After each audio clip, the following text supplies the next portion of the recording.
How's it going, people? Welcome back to the channel, and look at how unprofessional I am. Didn't even mute my phone, but here we are for the watch along today. It's AC Milan, the second part of the Dubai Cup, the last part of the Dubai Cup, before we move on to the friendly at the Emirates Stadium this weekend against Juventus. But today it's AC Milan. The teams are already out. We're going to touch on them in a minute, but let me introduce my guest. To my right, Mr. Lee Judges, the legend. Thank you very much. Thank you. How you saying, all right? Oh yeah, I'm all right now. Like, what's a nightmare getting in today. Like, I feel for everybody today with the trains, the weather and everything. Like, you know what I mean? But and you made it. I made it. Dedication. You made it. Sorry for being late, people. If you didn't know why, you know why now. Yeah. Thanks for that. Like, I've got my phone on mute though. Just want to say that. All right, 1-1. We'll see who bags the winner today. To my left, we have Julian. What are you saying, Julian? Round of applause for Julian. Come on. Thank you. Lovely jumper, by the way. I like that. It's a present from Harvey. Harvey. Yeah. Who's Harvey? What do you mean, who's Harvey? Harvey was your co-host last week. Come on, I love Harvey. Yeah, good. All of a sudden, from who's Harvey to I love Harvey. Yeah, well, he obviously doesn't love you as much as he loves me because he bought me the jumper, not you. Where did he buy the jumper from? He bought it from the AFTV store. Do you know the website? No. You're just wearing it there for fashion, that's it. No promotion. Actually, I want to inform you, I actually got mine before you. I got the yellow ones. Yeah, from Harvey. who? From Harvey. From Harvey. Who? I love Harvey. I love Harvey. So it wasn't a special gift just for me? No, we actually got one that fits me as well, like, you know. Well, apparently I'll grow into mine. Apparently. We'll see how that one goes, but to Julian's left, we have Sheroy back in the building. What are you saying, Sheroy? I'm all right. Hearing clothes that I had to buy for myself, but other than that, yeah, I'm good. Did you watch the latest Forever Arsenal? I did, man. Big up Jordan. Big up Jordan. I mean, what a sport that guy He said is, he man. loves you, but you need to take it easy now. You're a bit too good. Yeah, no, listen. I commented on Forever Arsenal, man. I said there's nothing that beats the four of you, man. I'm more than happy to just be the on any or the holding the bench man when required, you know what I mean? Part of the team, isn't he? No, he's part of the team. Yeah, but I don't think it does him justice. Who's been a super sub for us over the years? Will Told. Yeah, I'll take that. Yeah, we'll give you the Will. I'll take that. That's a good one. Or Carnu. Yeah, one or the other. Oh, happy with either of them. Will Told or Carnu. Forget El Nene. Even though I like El Nene, people. Don't think I'm getting an El Nene. If anybody can think of a better sub that's had at Arsenal in the chat, let us know. Yeah, let us know. It's got me thinking, actually. Yeah, it's got me thinking. Like, good substitutes. Good substitute. Dennis Bergkamp was. Yeah, but you can't really say he was a substitute. Only towards the end. I think he was one of the most substitutes in Arsene Wenger's range. Well, substituted on. Or substituted off. What, was he substituted off or substituted on? Substituted off was a lot.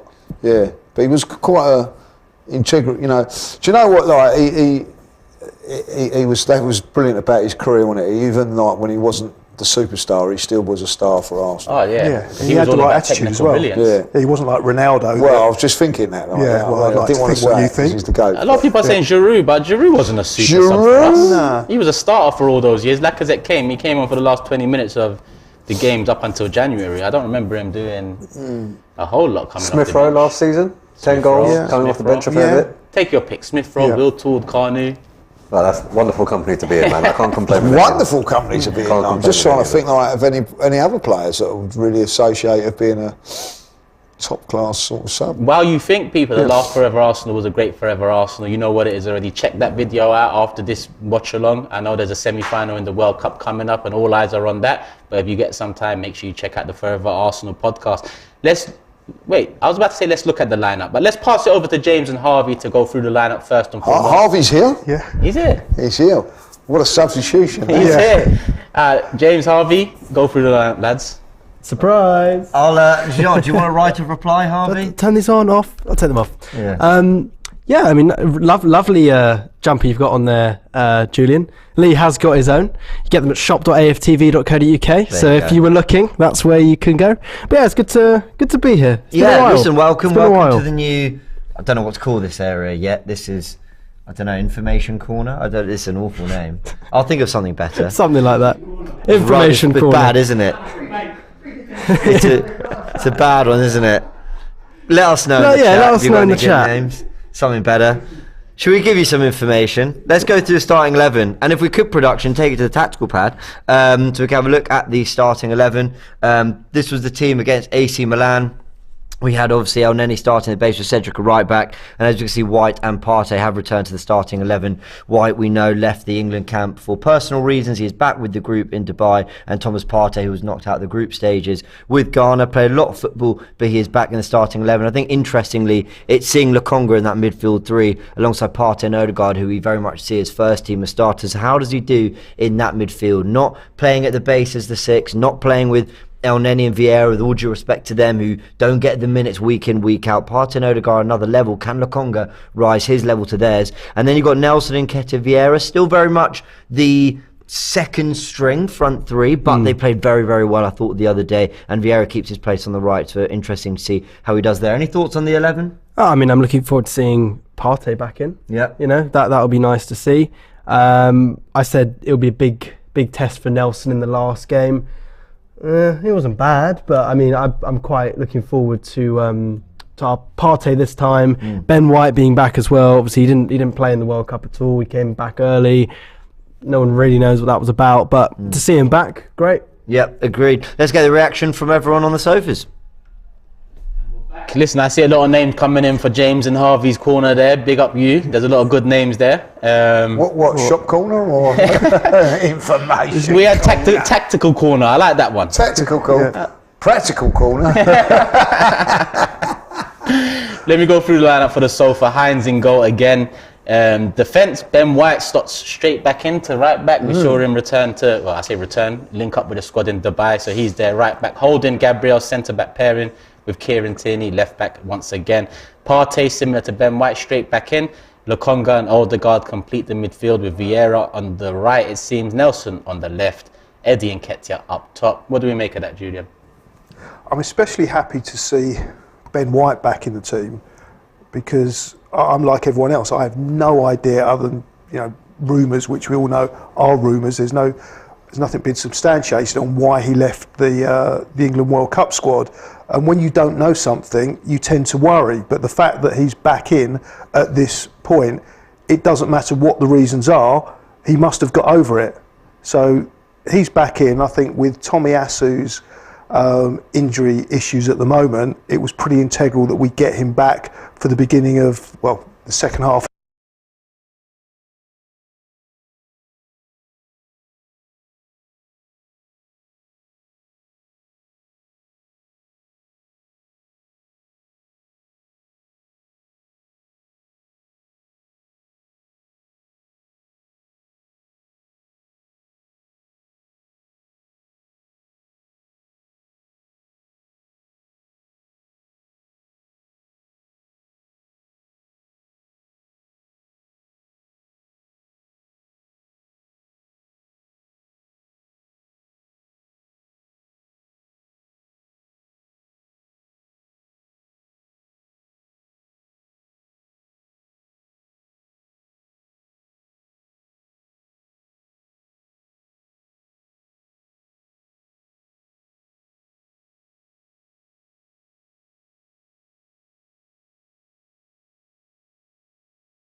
Wow. But my internet's working on my phone. Well, what's the cause? I was just too interesting. Stuck on Julian. Yeah. Information corner.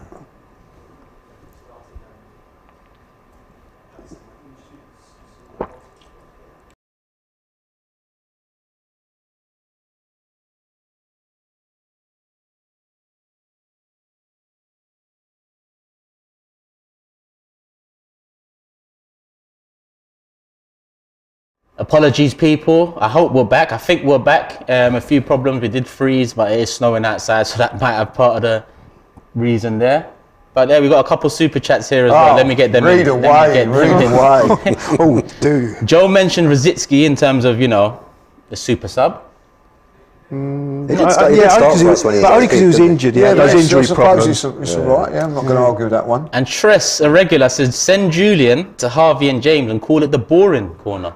Oh, bit harsh. I don't think Harvey's boring. Oh, that wasn't rehearsed, was it, Lee? You didn't have at least 3 minutes to think that up and appear to be non-spontaneous. I think he's been rattled by that comment.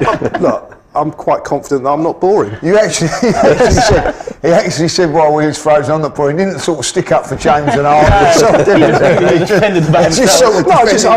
I heard my name mentioned. Anybody think that Harvey and James are boring, and far from it. Yeah, far from it, man. It's another word for intelligent, isn't it? Because they're looking at that side of the room and thinking they're more intelligent, so they're thinking, well, Julian might kind of want to join them. So what are you saying about us now? Hold on. I'm just trying to chair over there. Throw anybody in the bus and make it look good, like. Just trying to second guess the psychology behind that comment. Tress, give us the psychology behind the comment. There must be a compliment in there somewhere. The information, is that what we're going to call it now? The information centre? Yeah, for now. I think that will. I think we should try and find a name for it, really. Yeah, we will. We'll let the chat help as well in that regard. But listen, we did freeze, I think, during Julian's comments about Ben White coming back into the folds. Do you want to touch in on that again, Julian? Well, froze the whole thing last time.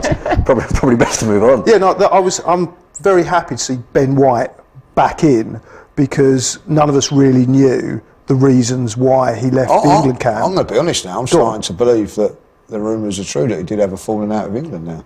Well, it was rumoured to be what with the assistant Steve Holland, was it? I can get what he said. He's been overlooked by Dyer, overlooked by Walker coming straight back into the team after being injured. What was his point of being out there?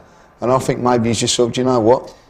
I think there might be truth to the rumours, but I don't think it's like that, because surely he would have known that the game time would be limited at best going to the World Cup, because we already know Southgate's got a preference. Was it? I thought he was the best.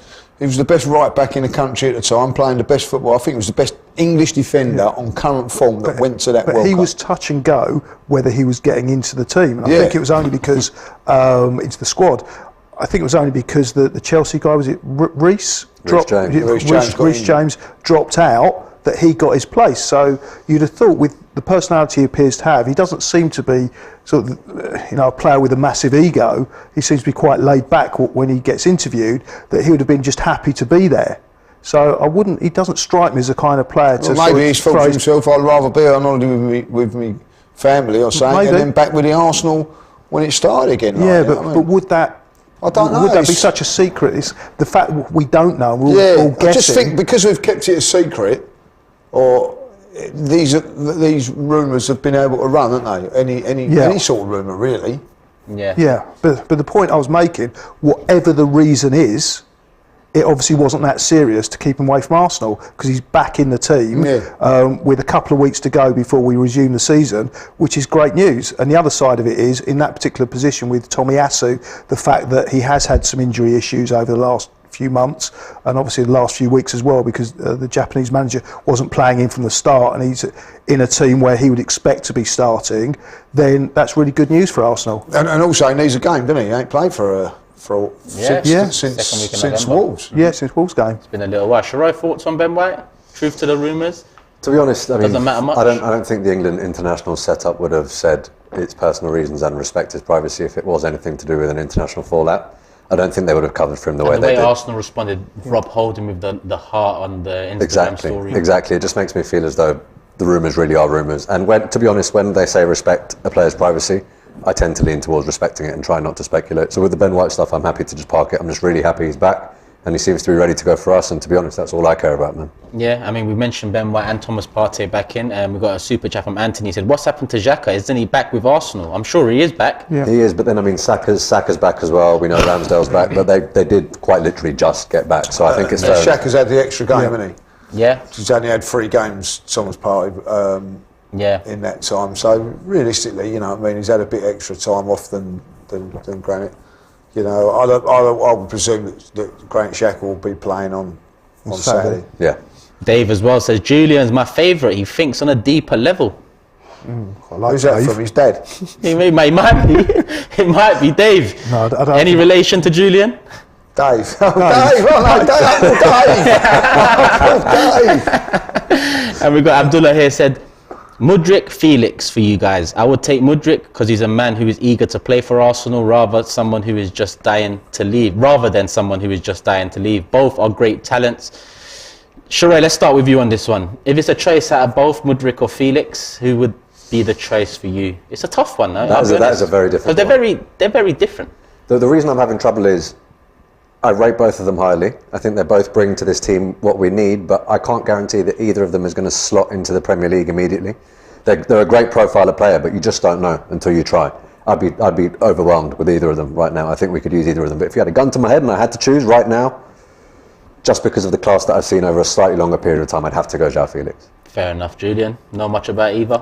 I don't know that much about either, I have to say, but for me, so long as we don't overextend ourselves, I know we'll want to win the league, and I want to win the league just as much as anyone else, but I don't want to see us spend money that would put us in a really difficult situation going forward just for one player, and the fact that we're maybe 2 to 3 months away from having Jesus back. Well, then you're leaning towards Mudryk, really, because he'll be cheaper than Felix. Yeah, and I've seen the amount that, I mean, one thing I do know about Felix is the amount that Atletico spent on him, which was, to me, just telephone numbers. And I know with Mudryk, he's a younger player, and that fits. João Felix isn't that old. 22. No, but he's already gone for such ridiculous money that almost the precedent's been set. You know, would Atletico, even though he hasn't worked out at Atletico, would they be willing to let him go for the kind of money that I think he'd be worth, which is a whole lot less than the ridiculous amount that he went for to begin with, especially as a player that hasn't quite worked out in that league.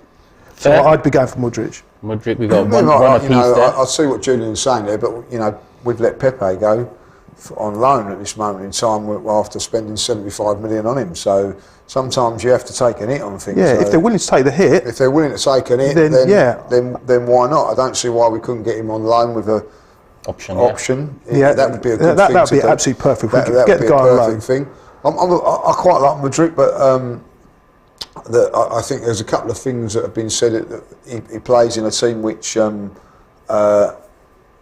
play counter-attacking football. Yeah. We're a more possession-based team, so I think you have to adapt to that. But I think we need someone in that area just to, because what I think will happen is whoever comes into that position, Smith Rowe, you know, I don't think we're going to get Smith Rowe back until January now. It doesn't look like. Yeah, actually, you just reminded me. He's not even in the. No, Is he on the bench? Nah, I think that in an interview, Mikel said he's a couple more weeks away from being in it. So you're looking at January. Tottenham, Newcastle. Yeah, and those games.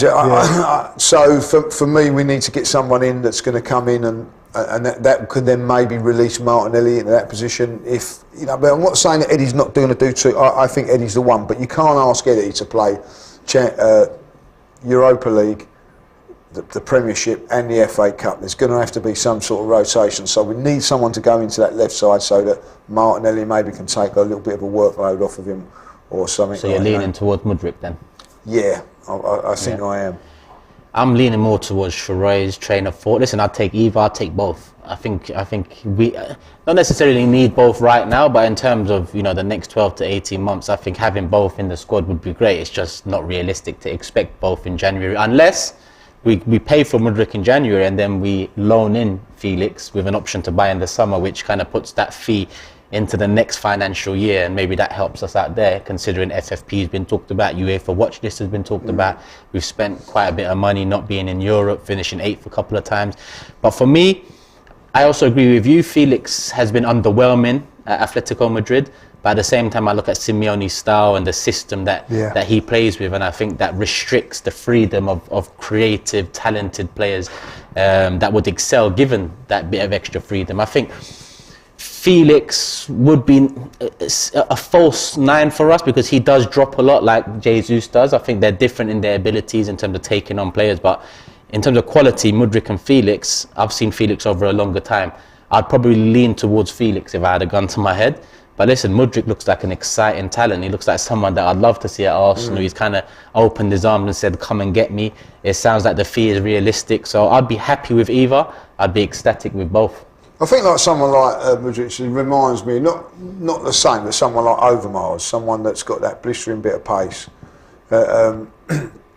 So when you are playing teams that you can counter attack quickly, like and I think that it would be a good thing for us as well. Like just give us that pacey option as well. Like and when you look at Arsenal at this moment in time, we've got pace all over in that front thing. But make no mistake, Jesus is going to be a massive loss. And it depends how long he's out for, doesn't it? They're still being a little bit hesitant on to say how long he's out. I mean, Arteta was talking about, well, let's take it day by day, week by week. Well, he was in week. Manchester this week with a boot on, not a knee brace, which was a real weird thing. Still on crutches. Yeah, still on crutches crutches. in the air. I mean, I think they're saying take it day by day. Yeah, we've seen players with boots on that have been playing the next week. Yeah, that's just part of the rehabilitation. But why have a boot on when it's a knee? Yeah. When I've done my knee, and I didn't have they didn't give me. But sometimes when you do kind of maybe jar your knee or do something to your knee, it has an effect further down the leg on your ankles, Achilles, and so on. I know that's they just put you in a brace for a while. Like basically, once you come out of the operation, they're basically telling us to get it moving quickly as possible nowadays. This rest thing is not like it used to be, But the other thing is, if you're looking, which we are, for a player to come in to push us over the line to win the league, we're looking short term. We're looking for the next 4 or 5 months to get us to win the league. So why don't we look at a player that's already in the Premiership? Because as we know, you bring these players in, they could be brilliant. I mean, some of the players we've seen over the years, like Pires, Bergkamp, Henry, they still didn't hit the ground running straight away. They still took a while to bed in. So you can get a fantastic player, but if they take 2 to 3 months to bed in, how that's going to help us this season? On the flip side, Kulusevski, Diaz last season come in January from foreign leagues and they hit the ground running. Yeah, but it's still an unknown quantity. But what we need is that short-term kick. Normally, I'm always looking long-term, but today, as we find ourselves, we're top of the league, 5 points clear, with the best chance since when Leicester won it in 2016, was it? To actually win the league this season. So for the first time, I would sort of sit here and advocate a short-term fix. It's not going to be a short-term signing. All the names that we're linked with now are names that we were linked with in the summer window, or even with João Felix. People were there were murmurs the January before. I don't think they are going to go for a short-term fix here. And also because of the amount of money that we're talking about for these players, there are areas of the pitch that we do need to address in long term as well. Like, I mean, if you're going for João Felix and you're thinking of playing him as a false 9 down the middle, that's a position that we know we need to strengthen in, because we only have Jesus and Nketiah there with Balogun out on loan. If we're looking at Mudryk, for example, there's no real backup for Martinelli. No. Emil Smith-Rowe, admittedly, we've been playing him out there, but that was never his natural position when he started in this team, right? So even though we do need something in the short term because of Jesus, there's still long-term targets for me. And we forget that we want a midfielder as well. So I mean that also leads me to believe that it's going to be one or the other up top. It's not going to be both. A few of the chat have thrown their opinions in. We have Joe here saying Mudryk all day. Felix is dying to leave and isn't worth 100 million. Only had one good game versus Switzerland. Kyle says forget about Felix and Mudryk. Why are we not chasing Leroy Sané? Yeah, he's proven. Zaha. Zaha was one that I was going to mention. What, Zaha over Felix and Mudryk? For the short term. But then someone but you'd also say on the other side that you wouldn't want to invest that much short term, considering the project and the fact, like you said, we'll need them for a longer. It's totally contrary to how I normally think, but I'm thinking about winning the league. And if we spend a bit of money and we end up winning the league, and we only have that player, the best of that player for the next few months, but we've won the league, it becomes worth it. It's a gamble. Everything's a gamble. Zaha moved to United and it didn't work out for him. I know he was considerabably younger, but it's not certified that at Palace he is the man. Yeah, he is. At Arsenal he'll be part of the team. I think it's very different in that sense. So Sheroy makes a good point. I don't think we should be like neglecting what we need someone in midfield as well. That has got to be addressed as well. Whatever happens, I expect that to be addressed. But Danilo seems to be. Like rumours again today. I've heard that that 17 million. But I agree with Julian on that fact that that's not. He's not going to be. I don't think he's going to make a great deal of difference this season. He's coming in to learn and be playing under Partey and Xhaka, and probably like it's bed in for a year or two. Position, yeah. Couple more here. I heard fans want Felix to replace Odegaard. Thoughts, says Harold. I haven't heard that, and it's not about replacing Odegaard, it's about adding options. Felix can definitely drop in and play that position, but the more options the better. Diallo says Richarlison, Broja, Diaz injured. It happens, it does happen, but there needs to be a contingency plan if it does happen, and that's what we're looking at in January. Hit says Vlahovic is a shout, but could Xhaka work with him? I doubt it, considering the history and some of the incidents during the games between both Switzerland and Serbia. And on that's it. Ibi says this is Vieira's first proper pre-season. If he continues to play well, do you think it might be good to give him the start versus West Ham? I think that with Vieira, this break has done him the world of good. I think because he was injured when he came in. So he weren't quite fit enough, and I think he's had a little bit of stock what's required now, and I think physically he's just pushing up a little bit now. I think this little mini break is going to do him world of good. Like. Yeah, and we got one here from Sam, says the tactical lads with tactical pads. The explanation station. A couple of good names there. That's nice. I like that one. That's a good one. Explanation station. That's a good one. Let's pass it over to the explanation station to look into some of your comments and maybe the midfield options that we have in January. Do you know what? As I heard that, I like that. I liked it, and then he said it. Let's go over to the explanation station. I'm not sure about it now. Yeah, maybe not. Thanks for the ideas. I mean, I saw someone say the bench, which I don't mind either. The dugout, something like that. I think the dugout, maybe the bench. The bench feels like we didn't make the watch along. We didn't. But yeah. Anyway, thanks for joining us, guys. Turkish is right. I mean, what they were talking about there, these options, this Jesus thing, does obviously put into question whether we kind of readdress how we go into this January window. And I think David Ornstein did what David Ornstein does, which is basically just, here are the facts, here's what Arsenal are trying to do, and it's left to us to digest what he said and what's going on. There was a lot in that article he put in The Athletic that came out yesterday. He talked about Mudryk being priority. We've seen sort of Arsenal go into summers or go into transfer windows with, this is our top target. It was Jesus last summer. Yes, we do other business. There's always that one they want to get over the line, and Mudryk seems to be the guy. With everything he's doing, with all the rumours, Romano said a while ago that he thinks he's a top target, and now Ornstein's backing it up. I mean, it's looking like it's going to happen more than it's not. Yeah, no, I mean, I think Arsenal will get who they want to get, whether that be Mudryk or not, because as much as we're told, you don't know. The only people that really know are Arsenal. The Chuckle Brothers. Sorry, I just caught my eye. But yeah, he's not a striker. But that I think I said this last week or the other game that we had when I was talking to Turkish is it's Eddie's time to step up. We needed a winger anyway. We thought we were getting someone in the summer. We thought we were getting Mudryk in the summer, or looking at someone like Gakpo or who's the Wolves player? It's Pedro. Yeah, exactly. Yeah. That area was always going to be filled, whether it be then or whether it be now. Well, when you're making a £50 million bid for Rafinha, that suggests that Arsenal wanted to win in some way, but shape, this or was form. all pre-Jesus injury, which I think is what we've got to take into account. Is it going to shift slightly to someone who can play more as a striker rather than on the wing? But it is post Eddie new big contract. Exactly. So it's a I don't know. one. Another name that came up in that article was Mateus Cunha. Apparently, he's a player that Arsenal are following. Atletico Madrid. Don't know how much of him you know. I mean, I'll be honest.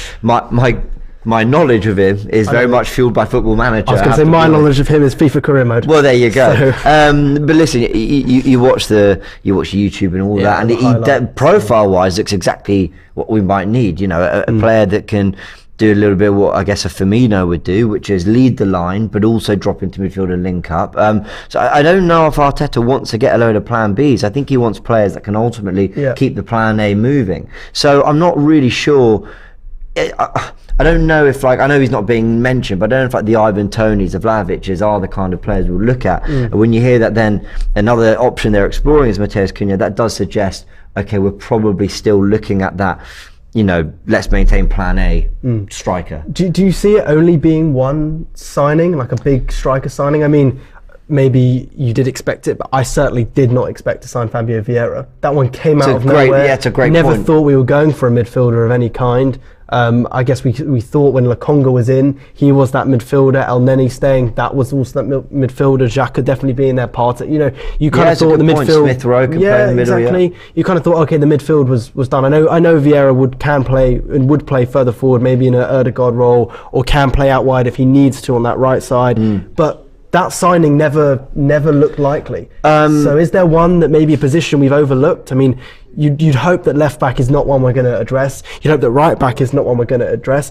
We've seen links for the centre backs as well. Evan and Didi. Exactly. Yeah. So is that a signing that, you know, a position there we're going to have in which you'd say Gabriel, Saliba, Ben White, you know, that would be his primary position. Holding again is a backup defender there. Whether he is a Saliba or Gabriel level, he's not. But there's just areas I think we're going to be surprised. I think that Vieira comment is spot on. No one really expected that to happen. Not only because that deal came out of nowhere, but because also no one really thought Arsenal would be targeting a 10 or another creative midfielder. And we had Ødegaard and Smith Rowe. Now maybe they knew something about Smith Rowe because obviously the injury that he had. It felt like that was coming. I think he had discomfort and he played through. So I don't know. I might be wrong on that. But also the fact that he's used him out wide, you know, for example, in the last friendly and is going to again today, suggests that maybe he saw him as another wide option as well. So, yeah, will there be a surprise? I don't think there will be. I think something like Mudryk, that's fairly expected, I think will happen. But then, you know, there's talk of a midfielder. And I know that Danilo is a player that was brought up in the article. Yeah, well, he was brought up in the article. Ornstein here gave his updates in, and he sort of went on to say, look, I don't think this is one they're going to do this window. Like he didn't really have the feeling that was going to happen. We know that Musa, who was obviously in the Arsenal academy, did brilliantly at the World Cup. We know he was a player that they were looking at. Well, they scouted. That came from other reports. I don't think it was Ornstein, but that is a player that apparently could be available for 20 million or so. So is that an option? I don't know. I think a wide player and a midfielder is what they're trying to do. And I think with how well this season started, I don't think Arteta and the Kroenkes are going to want to pass up this opportunity. So if I'm predicting, I think it could be 2 signings. Yeah, I would say the same. I mean, Douglas Luiz was very, very, very close. You know, it was kind of last minute interest. So you'd think midfielder is where they'd want to go. They don't. It's a little bit surprising because why would they have wanted, you know, on deadline day to go for someone if that was never a position that they wanted? So I think I'm with you. Could a Tielemans pop up again, for example? Yeah, possibly. You know, I'm in favour of that. Yeah, me too. Although I still think that there needs to be some sort of striker backup. If Eddie becomes the striker, who's the replacement? I think they see Martinelli as that when Mudryk out wide. I guess that's true. I think Martinelli could definitely be that. Let's have a little look at this sort of graphic we pulled together. It's obviously looking at some of the big six. Listen, I know Newcastle are sitting third or fourth. Where are they, Newcastle on the Premier League table? Third or fourth? Fourth, right.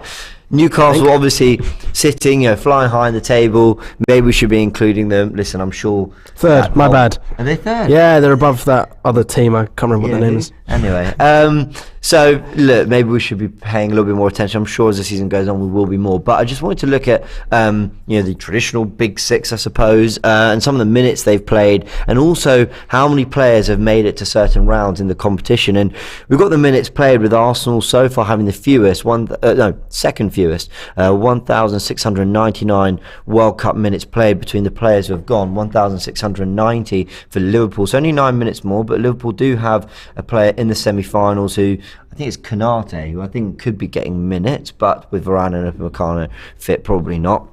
But then you look at everyone else, and the reason I brought this up is because of that big narrative. Will the World Cup be a problem for Arsenal? Now, we know the Jesus injury happened. That could have happened at any time. It's not just the World Cup's fault. It's more minutes played and the amount of exposure you've had to that competition. Also, 2 players that played in the groups and were knocked out then. That included Thomas Partey, and it's escaped my mind who else it was. I can't remember. I think I might have included Ben White in that because obviously he left around the time of the groups. Round of 16, 3 players made it to the quarters, and William Saliba is a semi-finalist but is of course on the bench for France and unlikely to get any minutes with the amount of centre-back depth they've got. 10 players in the quarter-finals for Manchester City, a lot of them playing for England and Portugal, who were knocked out. They've gone deep into this tournament. We know that Saka isn't involved in this round of friendlies, and nor is Martinelli. We know that Xhaka and Matt Turner, who were knocked out in the round before, are not involved today either. at best might be back on Saturday. So I think that's giving you an interesting time frame for when said players could be back and available for their games. Yep.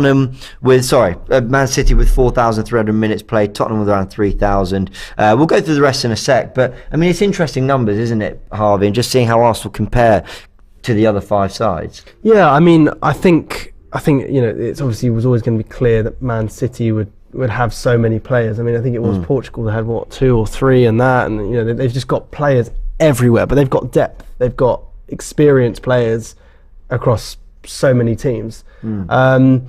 I'm not too opposed to what I always said was, listen, if England win the World Cup, which was always unlikely but possible, if England win the World Cup, Saka and Ramsdale and White, in that squad, I don't care how long they're left out of Arsenal if that's what happens. But if they don't, keep them fit, don't injure them, bring them home, and that's that. I mean, that's why Saliba obviously hasn't featured France, so he hasn't had that opportunity to show the world. But we know how good he is anyway. We do. I agree. Should we look at some of the other teams? As I said, Tottenham have had 3,087 minutes played between their players. 3 of them made to the quarters, but they got 3 semi-finalists, the most of any other team. So I think that includes. John, let me look at the players. Let me just remind myself of who exactly has made it. No, not because. I think it's almost time to head back. Oh, we're kicking off? We're kicking it's off. 2 o'clock already? Yeah, time's gone quick. Cecil G in the chat. Time has crept up on us. We're heading back. Oh, you know what? We'll leave that for half time then and come back to it. We'll see you in a bit. Sorry, James. All the information, but no timekeeping over there. We are just about to kick off. Diallo says, call it the mixer. James always does a great job. And Sam says, great education from the explanation station. Very clear too, no reverberation. The mug outs. That was a little word play, the mug outs. We have kicked off. There was a couple more super chats that come in. Arsenal on the ball currently. Joe says, Arteta isn't short-term. Look at his signings. It's a 5-year plan. Getting Zaha would be going back to the mess. Where you're getting short-term players, it gets messy. And Abdullah says, even if Mudryk doesn't hit the ground running with goals, assists, his work rate is higher and his eagerness to play for a club does complement a player's work rate. Yeah, I tend to agree. Listen, Mudryk, Felix, I'd love both. I'd take either. Let's see if Arsenal get it done. One massive thing that Arsenal have always been focusing on in the last year or two is players that are going to retain value. Yes. So if you're looking at Zaha, you're not selling him on for anything at the end of whatever deal you offer him. Yep. If you're looking at Felix, unless he bangs 25 a season and goes in 2 years, you're almost certainly making a loss on him as well. Players like Mudryk, under Arteta, age profile and quality, they're probably going to increase in value. And they place so much emphasis on that because of how much money we've lost on players recently. I think that's looking the most likely. Because we've got to remember, it should be. Yeah. We're entering we seem to be entering Champions League football territory again. So when we do get into the Champions League, you need quality. Yeah. You need not only quality in the starting 11, but quality coming off the bench as well. And Zaha ain't going to cost a lot, is he? He could actually be a free transfer next season. In the summer, yeah. Yes, it all depends on the commercial deal, what's on offer. Could probably get him for 10, 15 mil, really. But he'll want proper wages. Yeah. This is last proper contract. I'd say but at the end of the day, he's not really spoilt for choice. So does he want a last hurrah at a big club to give it a go? Otherwise, he's only going to ever be known for Crystal Palace, isn't it? It is quality, Thomas Partey. Yeah. And Partey straight in there, breaking the lines. I still can't see this TV as clearly as I normally watch. Corner? It just doesn't seem to be in HD. Seems so. I didn't go through AC Milan's lineup. Let me have a quick look at it now. I know it's a heavily rotated side. Let's have a look. Tatarusano in goal. Pobega left back. Kalulu right back. Gabia and Tomori. Obviously, we're familiar with Tomori, the centre back pairing. Rank and Tonali. Tonali is a midfielder that quite a few Arsenal fans were interested in the summer just gone, albeit online. Adli seems to be the one in the number 10 position, attacking midfielder. Rebic on the left, obviously Croatian. Salimek, let me just say Alexis on the right, because to pronounce that surname it's all mad. I'll Cecil it all up. And Origi's up top, and I see Cecil in the chat as well, so big up Cecil, man. Hope you're good out there, my guy. Doing some great things. Frank says Turner was one of the best performers amongst the Arsenal players at the World Cup. Yeah, I mean, I was happily surprised with Turner's performances. Yeah, he done well. We haven't seen enough of him in an Arsenal shirt to really get an understanding, but some good saves. Distribution wasn't bad either. It's one thing I haven't seen too much of him when he played for Arsenal, but he was setting Pulisic off quite nicely. He's been okay. I remember the first time I saw him was against the German team. What was it, Nuremberg? Yeah. And he looked pretty poor. But that one, yeah, 100%. But since then, he hasn't really put a foot wrong. He hasn't had a lot to do, but what he's done well. Ball over the Great top ball. there. Lokonga running onto it. Oh, nice. did well, Free kick Lokonga. Took the player on, drew the free 'cause kick he wasn't in. really going anywhere. It was a difficult ball to take down. And Is that an horrible kit, by the way? What? well, what's wrong with it? Well, What, the they're- AC Milan one? yeah. The vomit green one, yeah, it's not nice. Yeah. It's not nice. Is it? It doesn't Doesn't give really the- strike doesn't as give an AC Milan, does it? Yeah, So what was AC Milan's? Was it White. white? It was Yeah. white, wasn't it? Yeah. predominantly. Maybe this is like their fourth or fifth kit, Well, maybe. a special one for the Dubai Cup. Maybe they release kits like Arsenal Yeah. do, and they're just trying to get another one sold. Yeah. Nelson with the Oh, free kick oof. in, decent free kick as well. Odegaard with the follow up, blocked out to Vieira on the right. They So- did show the goals from the previous game, and Gabriel, great header, Eddie Nketiah, neat finish, Vieira, banger, Sensational. more of the same. That game really was exactly what I would have wanted from the first game in this cup, man. You come through, you exert your philosophy, the players that you're looking at who you think might have a first team role really do perform, and then you get the bonus point in the penalty shootout as well, can't go wrong. So if they win today, then they've won another cup. They've won it because I don't like Leon you- beat Liverpool. I don't like you saying that though. What, that they've won it? What, Arsenal? You get Yeah. a bit of, you get a Yeah, bit because of friendly silverware. it gives off Tottenham to me. This is like the Audi Cup. Yeah. I don't see this as winning a cup. I just see this as getting the players fit and ready for the West Ham What it game. does, it gets you into the habit of winning. And the habit of winning is a good thing. And it showed that pre-season because we got into that habit of winning and we carried that on into the season. And if you look at the season before, the pre-season before, we lost. I think we drew up in Scotland, then we lost in Scotland. And There we go. Yeah, AC I'm under attack. a big believer of getting pre-season right, fitness-wise, style, And also temperament. getting results. I Yeah. think is important. Like, And it just seems- people I turn don't- around and go, don't they? Well, it don't really matter. Yeah. Yeah. Well, it's mattered this season because look at us. it mattered last season. Yeah. So Winning the season. Look at the positives. We've gone back. I want to win. Yeah. I just won't But- say we've won a cup. but the reality is we would have won a cup. Yeah, but if we call this a cup, then Well, it's a cup. It's not a very the important cup. Charity Shield is better than this cup, and Yeah, it is. I don't even care for that. No, but it is.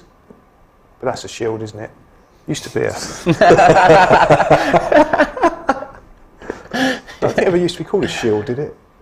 That's a It good used to be ball. called the Charity Shield. Yeah, Yeah, that's what but it wasn't- it now was- it's the Community Shield or something. Yeah. Isn't it? Yeah, it's Community Yeah, Shield. it's the community shield. Just make it a Super Cup and make it more exciting, man. Well, that's when Arsenal first played AC Milan, actually, in the Super Cup in 1995. Oh, you got the stats out. Well, I was at that game, so I remember. I didn't have to look that one up. The And I thing went, is with the Charity Shield, when it was Nice. the Charity Nice. Shield and it became the... And again, wonderful. It did mean a lot because growing up, you could only get in it if you won the FA Cup or but, the league. but it's still the same. Yeah, referee. I know, yeah, but now it's... So it was quite a big thing. It was the curtain raiser. It was Yeah. like on a Saturday afternoon for, you know what I mean, 100,000, you know what I mean. Now it's chucked on a Sunday. It's not... But it's still a sellout. Yeah. All right, so you still have to either win the FA Cup or win the Premiership to get in it. It's So the curtain raiser. For yes, the, there's still the I've still always the liked curtain it. raiser. And I So- think it's a wonderful shield as well. Okay, so other than changing from Saturday to Sunday, how's it changed? Well, it's not... people are trying to give it more clout. Listen. People know how I'm feeling about Arteta. He's completely turned it around in my eyes. But Arteta's won one cup at Arsenal, and that's not me disrespecting him. That's just, when people say we've won 2 cups under him or 2 trophies. No, I agree. Charity Shield it's is never not- really... But in order to get in it, you have to do something. yeah, that's what I like about it. I've always liked So that. whereas this cup, it is still a cup, but you don't have to actually qualify for it, other than be a big team I've to be said this- invited. Yeah. I've said this before, in 1991, Arsenal and Spurs shared it. Yeah, terrible. And Andy Cole hit the side netting with about 10 minutes to go, and we all thought he'd scored. 0-0 it was, wasn't It was 0-0, Yeah. correct. And that was on a Saturday. I think after that, they had put it to penalties because I think in '94 was it '93 when we played Man United, it went to penalties, didn't it? Yeah, and Seaman missed the decisive penalty. And that was the only goal Ian Wright had scored against Michael. That's it. Yeah. And they used to have a heated rivalry to They say the did. least. Yeah. He went studs up on him at Highbury. It was I remember wonderful. that. I remember that. Yeah. Maybe you two should be in the information corner. Well, I'd be in the historic corner. The History Channel. History channel. I reckon they should call it the CAF corner now. Look at them up What there, corner? look. Yeah, I think CAF corner. James CAF, I think that's what they should call it. Like, you know what I mean? Jamie and Harvey's CAF. So maybe we should cut to them now and Yeah, ruin their dinner. See them. See what information they've got. What you got in the rap, mate? What you got in the rap? But we have started well, though. Thomas Partey already. He's class, isn't he? Showing his class. Only one I'm really looking at in terms of the AC Milan side is Tonali, because a lot of people, I don't know much about him, but a lot of people in the summer were saying that's the player we should go in for that number 8 position. Look at that, lovely. I'll tell you Nice what, we don't football. half play some good stuff now. We've really picked up where we left off, man. I was worried that the World Cup would interrupt momentum, style of play, whatever. But this lot, from minute 1 in the last game, back at it. Do you know, just with Eddie, he's got this opportunity, but he could actually push for an England place if he wants to. Who? Eddie played for England, or do you think he's going to go?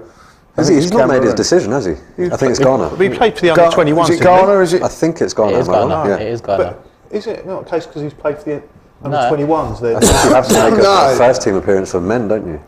So if he was, like. Good tackle. That was good. Who was that? That was Holding, wasn't it? Yeah. If he is to But bang that's in. such a fair tackle, and he's rolling around. I hate that about the modern game. He's gone he in, was to, he's won the ball, he's not taking the guy out, and he's rolling around, making out he's injured.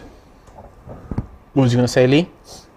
He takes him out there. Did he take him out there? Did he touch the ball? He's still a good tackle. All right, he might have come through him, but it was. Like I was saying with, if he was to get, say for instance, it's this season running, bangs in loads of goals and takes us to the title, or near enough. Yeah. Right? There isn't a real lot of backup to Harry Kane, is Oh, That was incredible. AC Milan there, shot from just outside the Who was box. that? Origi? Origi. He was just rolling around. Hit the wasn't bar. No, it wasn't. No, it wasn't him. It wasn't him. I don't think he has a chance. I mean, I feel like he should have picked Ghana already. He That's a great save. That That is would have brilliant been a from great Origi, goal, yeah. by the way. Who was Holding? Wasn't Holding gave him too much room? Well, the touch took him away. Look, he wrong footed Nice. him. Yeah, but still. bent it, hit the bar and over. Yeah, it was That's good. quality. It was quality, but it was. Yeah, poor so you defending. don't think that he's got a... I don't think Eddie's got a chance with England, if I'm honest with you. I feel like he should have picked Ghana already. Great run. Who's this? Great Who's run. this? Got to be Reece. Who is that? No, it is Reece. It is Reece. Maybe I'm too far away from the TV. That's exactly what we want to see from him on that flank. It's a shame we've now ended up back in our own half.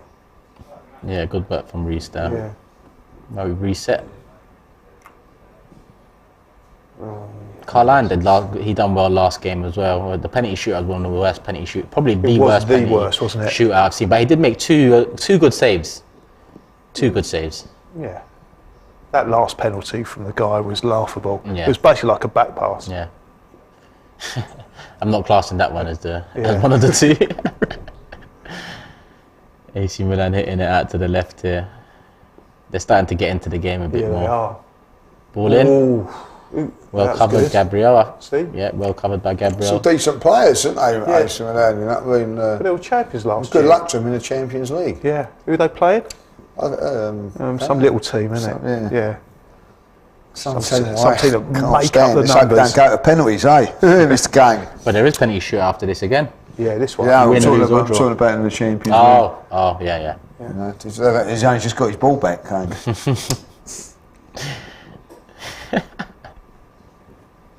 Don't hurt so much now, does it? Like that, I was going to ask if it's too soon to make jokes. I yet, couldn't but care less. If we're doing it. As he hit the ball, I was making my jokes. It's done now, isn't it? Like, you know, Especially when you see that Johnny Wilkinson video and then you see him walking I off thought the that was a Tottenham a few fake, but years it ago. was real, wasn't it? Can't give me 2 tries Yeah. when he came off, what was it, in 2018? Ball in. Look like a far better proposition than Leon, don't they, AC Milan? Yeah, they've grown into the game. Yeah. They've definitely grown into the game. They're having the better It's going to be a proper chances. game. That's what we need. Yeah, less than 2 weeks and we're back in it. Yeah. So what day does it say? It's Tuesday, isn't it? 13 days away, West Ham game. Okay. It was 2 weeks yesterday. 2 weeks, yeah. You ready, Julian? Well, I'm still trying to get out of this holiday. What holiday is this now? Oh, I've got a new girlfriend that wants to go away. I shouldn't have asked. She doesn't. She hasn't quite understood that my diary revolves around Arsenal.com/fixtures. She thinks that it's a good idea to go away on the 25th and come back on the 1st. Yeah, I'll make her right. Huh? Yeah. What? 25th, we're not on the 26th. Well, even if you went away 26th, the game against West Ham's in the evening. Yeah, I'm just saying, like, you know, you've I've got to get your missed- priorities right, yeah. Well, another Yeah, that's why I'm trying to get out on holiday. I thought you'd sorted it. Still in negotiations. I'm trying not to kind of come out with the... I hope she ain't watching this. Nah, she works. Left Julian to it. Yeah. Max with the super chat. It's good to see you, Sheroy, especially after your amazing performance on Forever Arsenal. Thank you, Turkish, we need to sign Danny Ceballos on a permanent. One of my favourite people. Yeah, what happened to Love, him? He went back to Real Madrid, did he? He's doing all right. Won Champions League last season. So he's back. He went back Yeah. permanently at Real Madrid. yeah. I quite like Ceballos, but I quite like Ceballos. I think he'd do much better now than what he did a couple of years ago. Probably. Do you know he what I mean? came in at a very poor time. in the Champions League Yeah, final. yeah, done Yeah. all right. He'd probably do better, but I wasn't impressed by him when he came, I'll be honest. He was a bit too erratic in really important positions. That was the problem. He did score a crucial goal for us in In the that FA cup Cup. final, yeah, in that cup final run, he was superb. Was wasn't it against Sheffield United he scored? It was a goal down, weren't we, when he come on and scored? I think it was Sheffield United. He was a goal down, they equalised, and then he went up the other end and scored straight away, didn't we? Do you remember that? That was his best contribution over the 2 years he was at Arsenal, but the loan didn't work out overall and he got sent back. Well, it kind of worked out the first season because they had him back, didn't they? So they were happy enough with him, but they never got the permanent deal done. He had 2 years on loan, didn't he? Yeah. And it was only supposed to be a 1 year loan. And I thought right at the beginning of his loan period, he was one of our best players. I quite liked him. I thought he was decent.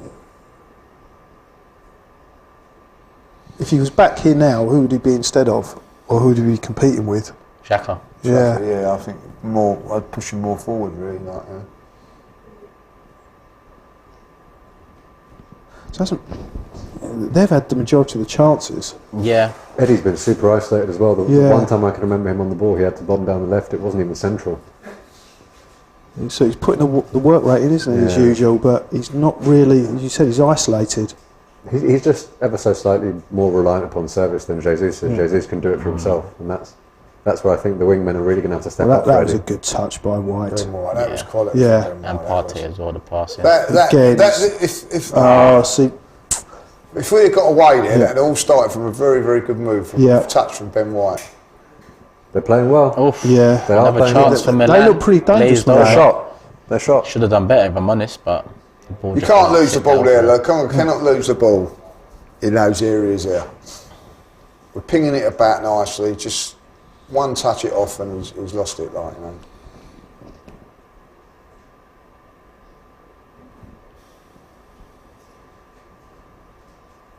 A big few weeks is for Lokonga as well, I think. You know, he's had a little bit of training, a little bit of whatever, without the pressure. Max says give Sheroy 300k a week. I mean, I'm not saying no. Definitely not saying no. Belgium in disarray, aren't they? There, like, you know, so Yeah. there's opportunities. Him not being there probably done him a world of good. True. So how many starters have we got out today? Gabriel, Yeah. Ben White. Tierney, arguably, depending on And Zinchenko's Ben fitness. White. So that's Partey. 3. So we got Nketiah, Thomas who's going to Partey. be a starter. Partey. Yeah. Odegaard. Partey. Yeah, Odegaard. So what's that? Up to 6? It's a strong team. Yeah, strong. So we're getting halfway there. No, it means who's starting there for us. Yeah, who would be starting against West Ham? Well, yeah, Ben White will, wouldn't he? You'd have Saka back in, you'd have Martinelli back in, you'd have Xhaka back in, and you'd have hopefully Saliba back in, but I don't know if he would be back available by then. You could have Tomiyasu back as well, so someone's filling. So you could. Saliba needs to play. Saliba needs to play. Yeah. Look, even if France The make the only final, thing about Saliba not playing is he ain't played for so many weeks. So you need He needs a game. but he did play a friendly after France's first group game. Yeah, as I say, he might get the third, fourth playoff, or if they lose. Yeah, he'll probably I start think that they one. would. He'll probably start that one, and then you'll have a week and a bit to they got Morocco in the semi, so the chances are they'll get into the final. Yeah, you never know. Spain. I did say the same thing. Well, I did say the chances. Would you actually? All right, then. But would you actually chuck Saliba straight back in then? I have to would. assess Without him. a game? I would. I mean, he still trains every day. Yeah, but you need a game. He just hasn't had the intensity of an actual game. Yeah, so you put that. That's what I'm saying. We chuck that in. But also the style of his play Here we go. Oh. is, and the position he plays in, I think you can slot straight back in because the game's coming at you. So you kind of play to the intensity of the game ahead of you. Nice from Odegaard there. Ref, thank you. Pushing the back. Yeah, I don't Quite know. soft. You know what I mean? It's a difficult one. That I hear what you're saying there, Julian. I'm not going to. Yeah, look, if he was Martinelli, it's a different position. Well, let's say they win the World Cup. Yeah. That final is on the 18th. They're not going to be going straight to Dubai. I'm assuming he'd want to go back to France. There'll be some sort of parade or whatever. So you're then looking at what? He's coming back on at best 22nd, 21st? Yeah, I said 20th, 21st. So he's got best part of a week still. Yeah. Before the first game. Integrate yourself into the tactic. He's going to have the fitness. Yeah. He just needs to get back. Would you reckon they'd come home today? The Arsenal team or tomorrow? No, they're ahead, aren't they? But they've probably got a charter flight, haven't they? They can come back today. They could. They probably would I think make it tomorrow. in Norway, we went to Norway. They came back the next day, didn't they? Yeah. Yeah. And then that guy we spoke to. Have another. I reckon if they've seen the weather out here, might as well have another day out here, mightn't they? Yeah. Yeah, but in some respects, you've got to acclimatise Yeah, back that's what I'm to saying. here. So you should really get back as soon as possible. You know, they're going to be a different. Odegaard. What a free kick! As soon as he hit that, it was a goal. There's the captain. Yeah. He's bagged a couple free kicks for us now. Yeah, man. Bagged a couple free kicks for us. Burnley last season. Yeah. Yeah. That was an important one as well, 'cause that was a 1-0. 1-0.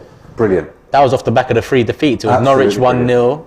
Yeah. No, it was. Yeah, it was. Wasn't It was. We'd had the 3 defeats. Then we'd beaten Norwich 1-0. We'd scraped Norwich, and then we scraped Burnley 1-0, yeah. and then we annihilated Tottenham. Yeah, that was it. Yeah. Oh, beautiful Wonderful. free kick. Beautiful. There's free nothing the kick. goalkeeper could do with that. Well, he doesn't even move, does he? Look at him. No, he expected it. I think it's wrong It footed. was right next. I don't know why the goalkeeper didn't move. The wall jumped as well. What did he? You Did know the what? goalkeeper go to the left? Yeah. No. Call me Why old-fashioned, but didn't I the hate to see I my don't know. keeper He not wasn't even diving for something wrong-footed. like that. He wasn't I even hate wrong to see him footed. It standing didn't there. look like it. It was. He going that actually way read anyway. it the right way, Yeah. but then he just didn't. I don't know That why he was didn't weird. jump. It's like he was ready to blame people in front. If that was our keeper, I'd be very, very unhappy Yeah. with that. But anyway, who cares? 1-0. Brian says, and just like that, she's about to break up with you, Julian. You think she's not watching? Yeah, famous last. Yeah. Famous last words. Well, I mean, the thing about the internet, mate, you don't have to be watching it live. She can watch it tomorrow. She can watch it the day after it's there. Yeah, I didn't say I didn't like her. I just said Straight back into action. 22 minutes gone. Let's pass it over to explanation station. I've got time to go. So what are you going to do? You're going to. Toilet. I thought you was going on the 20 for 3 games. I won't. Trust me, I'll be at Arsenal, West Ham, and Brighton, Arsenal. And then go. You can miss the fault of Mr. Brighton game. Not missing any games. It's only a bird. If a Brighton game, if you're going to miss one, that's the one to miss. Yo. I'm going to be in here. Here we are. freezing. There we go. We're on. There we We're go. here. Listen, Martin Odegaard, it's a lovely free kick. And to be honest, I don't know if Arsenal are totally deserving of being 1-0 up. We look quite sharp. We're passing it around quite nicely. Yeah, we're getting caught in possession at times, a few loose balls. We're not playing terribly, but I think AC Milan have had a good intensity. 5 shots to our 2. Just want to say, I was sitting here. We saw the free kick, and I went. Yeah, you did. And that's exactly what he did. But anyway, continue with your stats. Well, he did. He went up and over the wall. It was a lovely free kick, and as they mentioned, on the sofas, he has scored a couple free kicks. I think one against Burnley. I feel like there's another one in there. I can't remember quite when it was. But Arsenal, I say they look sharp in terms of trying to build up, and they're trying to move things quickly, and they've got a good intensity about them. It's not quite come off yet, but they've had their moment of quality and they're 1-0 up. Yeah. No, listen, I think... I said this year, the intensity that we play in these games must be more than some of the behind closed doors friendlies, because we always seem to lose them. And then with this, okay, fine, we haven't been winning, we haven't been getting too many chances, but you can see players are pressing, players are going for it. I quite like the fact that when Eddie got tackled, he went to get back up and keep going on. Other games you might think, they just stop and slow down, but no, I'm quite excited by the game. Quite enjoying it, really. Yeah, 1-0 up, 24 minutes to go. We've had most of the ball. We haven't had most of the shots, but we're 1-0 up. That's the most important thing. Let's take it back to Turkish. And we're back, people. Sheroy's taking a little break. He'll be back shortly. Nothing's changed on the screen 24 minutes in. Arsenal on the attack at the moment.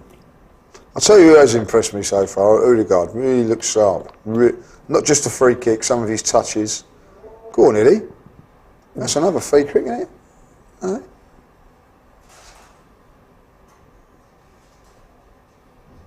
I mean, I think it was Eddie that got the free kick in the first place.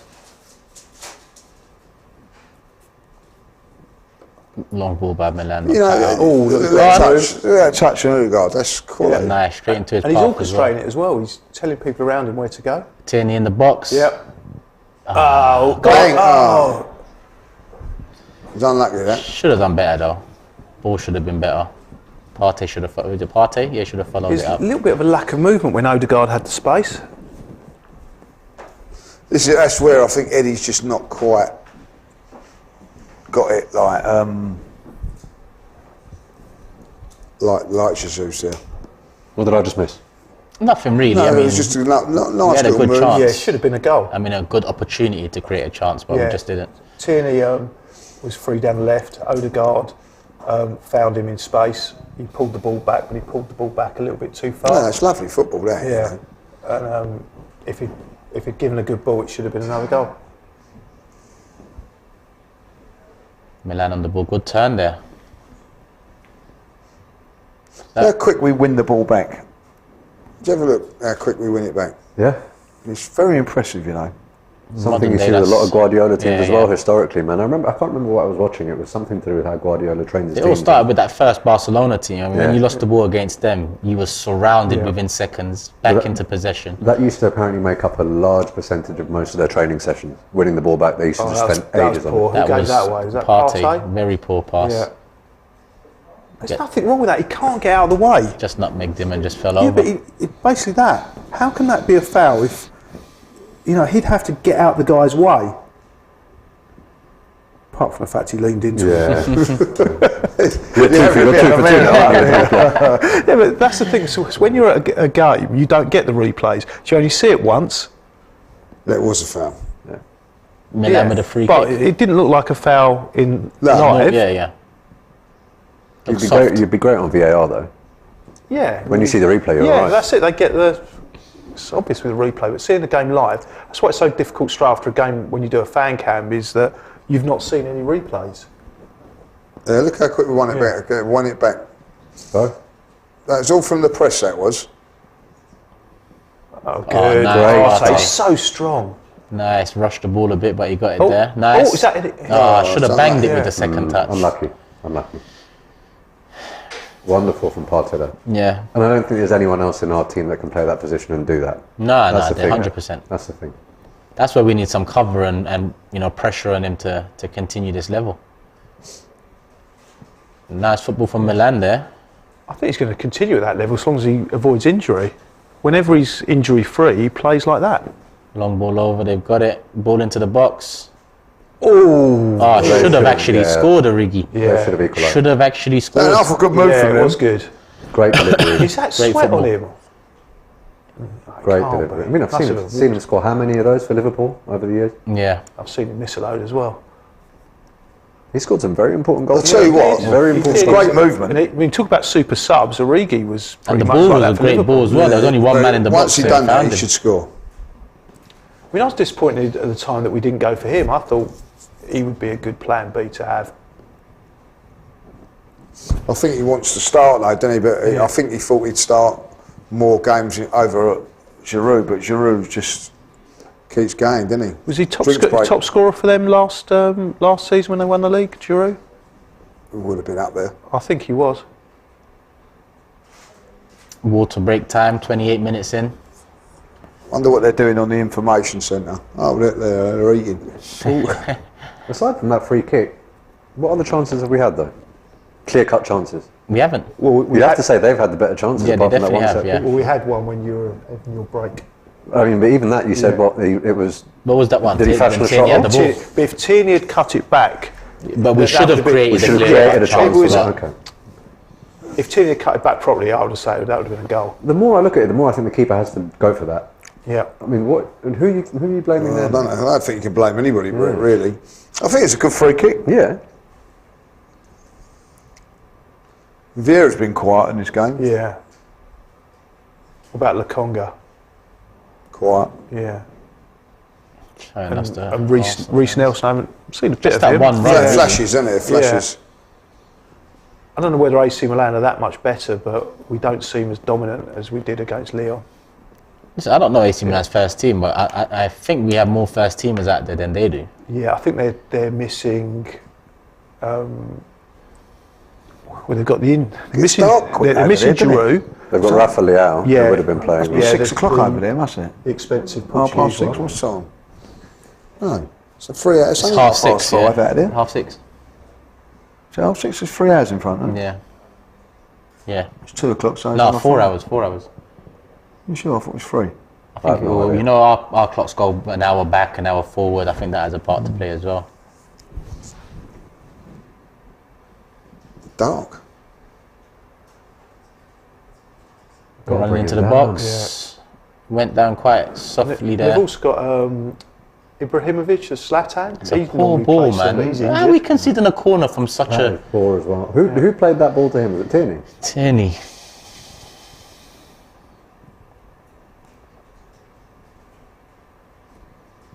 Nothing wrong with that. He felt a little shove from Tierney, but Yeah. even that I think was outside the area. Has he given him a free kick for it? No, they got the corner because of Right. that poor pass that we couldn't keep in.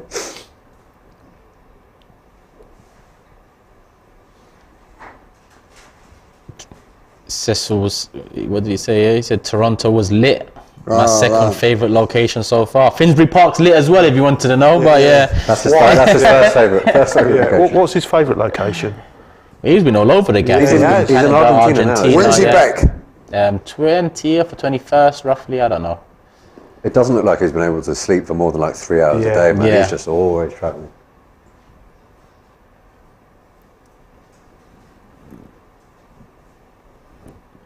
That was a good ball.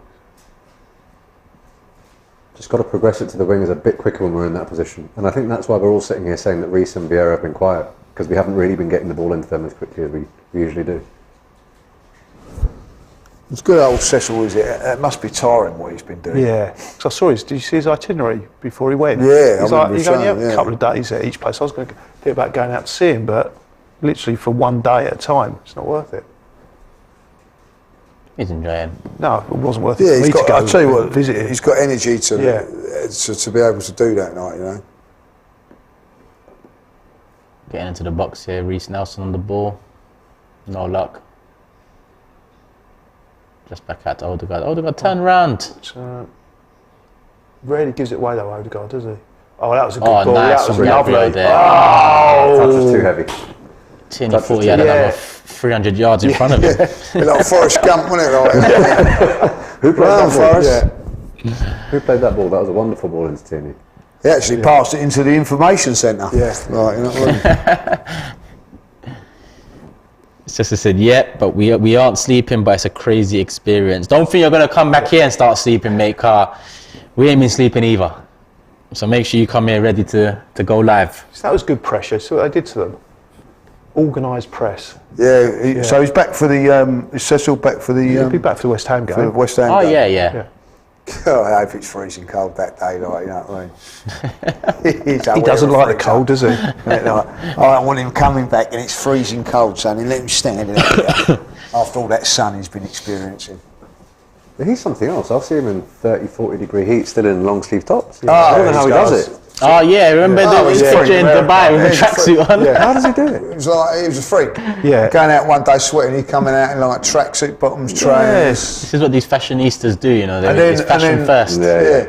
And then when it's -5 out there, he's got a t-shirt on. Basically, he's a prat. Yeah, standing out there. Woo, bro, it's cold. I don't think there's anything That's wrong with not a that. foul. If anything, he's been fouled there afterwards. They get too much protection, don't they, goalkeepers? He came forward, he went into the Arsenal player and they've given a foul. Keeper's a bit of a joker. Is that their first team goalkeeper? Oh. I'll tell you what, we've That's good, whoever after did that, that. initial That first was 20 Odegaard minutes, again. we've got them now. We're winning the Yeah. ball. We've got quickly into it, out, yeah. Got into it. They don't really know what to do with us. Our pressing and the way we win the ball is superb. And that's down to Arteta. Yeah. Yeah, it's great. He's coached them. He's got them. Yeah. The players are willing to do that work to Yeah. get that. Well, that's the point, isn't it? He's only retained players that he knows are willing to do that work. Yeah. And he's only recruited players that he knows Yeah. are willing to do that work. That's just one of his non-negotiables now. You know, Odegaard is a terrific player, and you know he's expected to be there to create. But then I've Yeah, put the put work. some work in. And that's why when he's not having a good game, Yeah, he's still effective. He still does something. and you, as a fan, you slightly forgive them for it if they're not having a You good more game. than slightly, because all you can expect from anyone in any walk of life is to give their all. Yeah, And pretty much every Arsenal player at the club now, when they go and play for the team or they Give come their off the all. bench, they give their all. Go on. Go on. Go on. You've just got to take it down the line now. Nice. Good. There's too many players around him, wasn't there? That extra The thing is, touch. defensively, they're very compact in the middle, but Look there is at space that, down the look at flank that. if you want to use it. All over. Yeah, Yeah, look at the nothing organisation like on that. the Good, isn't it? defence, because they'd all push forward, even though we're on the attack, they had the foresight and organisation to push forward and play the guy offside. Didn't Rebic play for Croatia? Like, why is he not? Sure, he's Croatian. No idea. I would have thought he'd have been at the World Cup. Look at that. That's not easy to do what he's just done there under pressure. Knows if he loses that. Turn on your weaker side and just still remain confident. Can't break down on Eddie like that though. Can't what? Can't break down on him like that. He's got to bring it in. Gareth says the commentator on the game is pronouncing Nketiah's name as Nikita. Have we been pronouncing it wrong, or is he just having a mare? He's having a mare. He's having a mare. He's having a How's he mare. doing that? Where is it being watched? Is it on Johnson, Arsenal.com? They can't be getting that wrong. Oh yeah. You remember that? Say it again. What? Elton John song, wasn't it? Or Nikita. Nikita, where you from? Before my time, big man. Elton John's quality. Da-da-da-da. It is on Arsenal's website, so I don't how's he know. getting Are they getting it? Maybe. Are we wrong? I don't know. Unless my guy's watching a stream from somewhere else. Maybe. Dylan says someone sought Lee a blanket. The man looks freezing. I'll tell you It's what. warmer than Thursday. Yeah, but that's not the. didn't take Anything much. was warmer than Thursday, wasn't it? Like, I mean, that was like. That was so cold. Yeah. You know, Yeah. It was unbearable. Yeah, and you got your hat on. You should be warm. Yeah. Were you warm? No, I'm just warmer than I was on Thursday. Woody Man says that song was quality. Huh? That song was Yeah, quality. it was a quality song that was from Elton John. Very good. And Gareth had the commentator is English, by the way. Oh dear. It's Cecil's English as well. If you hear the way he pronounces some names, that doesn't tell the whole story. Sorry, Cec, man. I miss you, my guy. I miss you, man. Let's go log off this thing and go out and eat somewhere in Argentina, man. Enjoy yourself. Must be more than Cecil's that. got his Must own be- little black book, man. He's must going to be be more writing than it. that. Writing all these down. Comments. I bet he's in bed like watching it like that. What's the time in Argentina right now? Let's have a look. Probably about 6 hours behind, I think. Yeah, got 5-6 hours. Oh, here we go. Oh, 11:30 in the morning, still there. Is it? Yeah. Yeah. So 3 hours behind. Well, Argentina. No, it's not. No, what's It's the got to be at matter? least 5 hours What do you behind. mean? At least 5 hours. It's the same time Our as New hours York. go back and forth. East- During this time, yeah, but it's East- GMT. East During the Coast- summer, it's BST. Yeah, but then their times go back as well. No. In America, they do. Not What's it in everywhere, New no. York? Yeah, it's 5 in New hours. York, it's in 5 New York. hours behind. Look, I don't know. Listen, New York time. Let's see. So New York what is time fi- do you think it is there? In New York, it's I'm 5 hours saying behind. it's up past 10. 10:30 in the morning. It's 9:30. In New York, Yeah. what's the time here now? Mate, it's 2:30. Half 2. Can you imagine if someone's just tuned into this watch along? Yes, that's right. 5 hours. Yeah. So it's 5 hours difference. Yeah, I yeah. didn't know what the time Yeah, was yeah. here. I know it's 5 hours difference. Yeah, so Argentina is surely got to be 5 No, hours. it's 5 or 6 hours. Has What are to you be. saying? It's only 3. No. There you go. Are you arguing that? What time is it? What time got Argentina in there? Yeah. No, Buenos Aires. Buenos no, Aires. there you that's go. what it'll be. 11:38 GMT -3. In amidst all of this time zone discussion, Milan Yeah. do have a free kick on the edge of our box, lads. It's not the Minus really. fifty. Do you know what? I would never have said that. That Unless Argentina's Argentina- only three hours behind. I would have said it was at No, least Cecil's day. He said it's only 3 hours. Do you believe it now? 5. Yeah, I believe That's you. what Cecil says. I'd be more inclined to believe what's on a. No, I Yeah. believe what Cecil says. And at the end of the day, I wouldn't have thought Argentina. I'll tell you what. If I was playing Who Wants to Be a Millionaire, I would have said, "Oh, that phone friend, it's 5 hours. You go away with nothing." Yeah. Sorry, so mate. if you could choose that friend of who to phone. to Well, find if I out- phoned you up, I would have got it wrong. I phoned Turkish, shouldn't I? Like, you know what I mean? I'll be ready on Google. Just Hold on. He What doesn't, time he is doesn't it? believe anyone. Yeah, Cecil's in it there, like, I mean, I think He's out there, Julian. All right. Well, not that I disbelieve Cecil. I know he has a good heart, but he It's doesn't. 8 hours, isn't it, in LA, isn't it? Head up. Yeah. Different. Cecil's right. Oh, right, 10 minutes later, Cecil's right.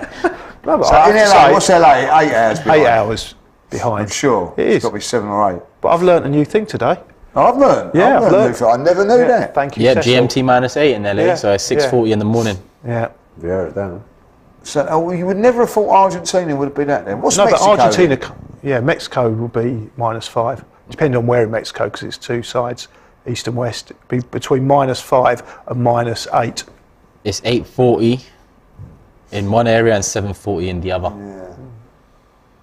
Oh, what's happened there? I think he got sort of caught. went into. He Just went- realised the shoulder. Argentina only 3 hours behind. I never knew that. 18-hour flight back, says Cecil. 18 hours. 18 hours. Where's he going from? Where's he asking? Where Is he he's going coming from straight back? Argentina?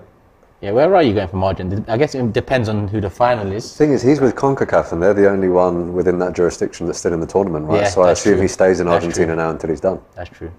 Oh, Because you've got an African nation, 2 European nations, and only Argentina. Argentina, Yeah. yeah. So is he staying? Ask him if he's staying in Argentina. He must be, and then coming back from there. Probably stop off and chill with the Cronkies on his way back. And tell him to bring me home an Argentinian shirt. You hear that, Cess?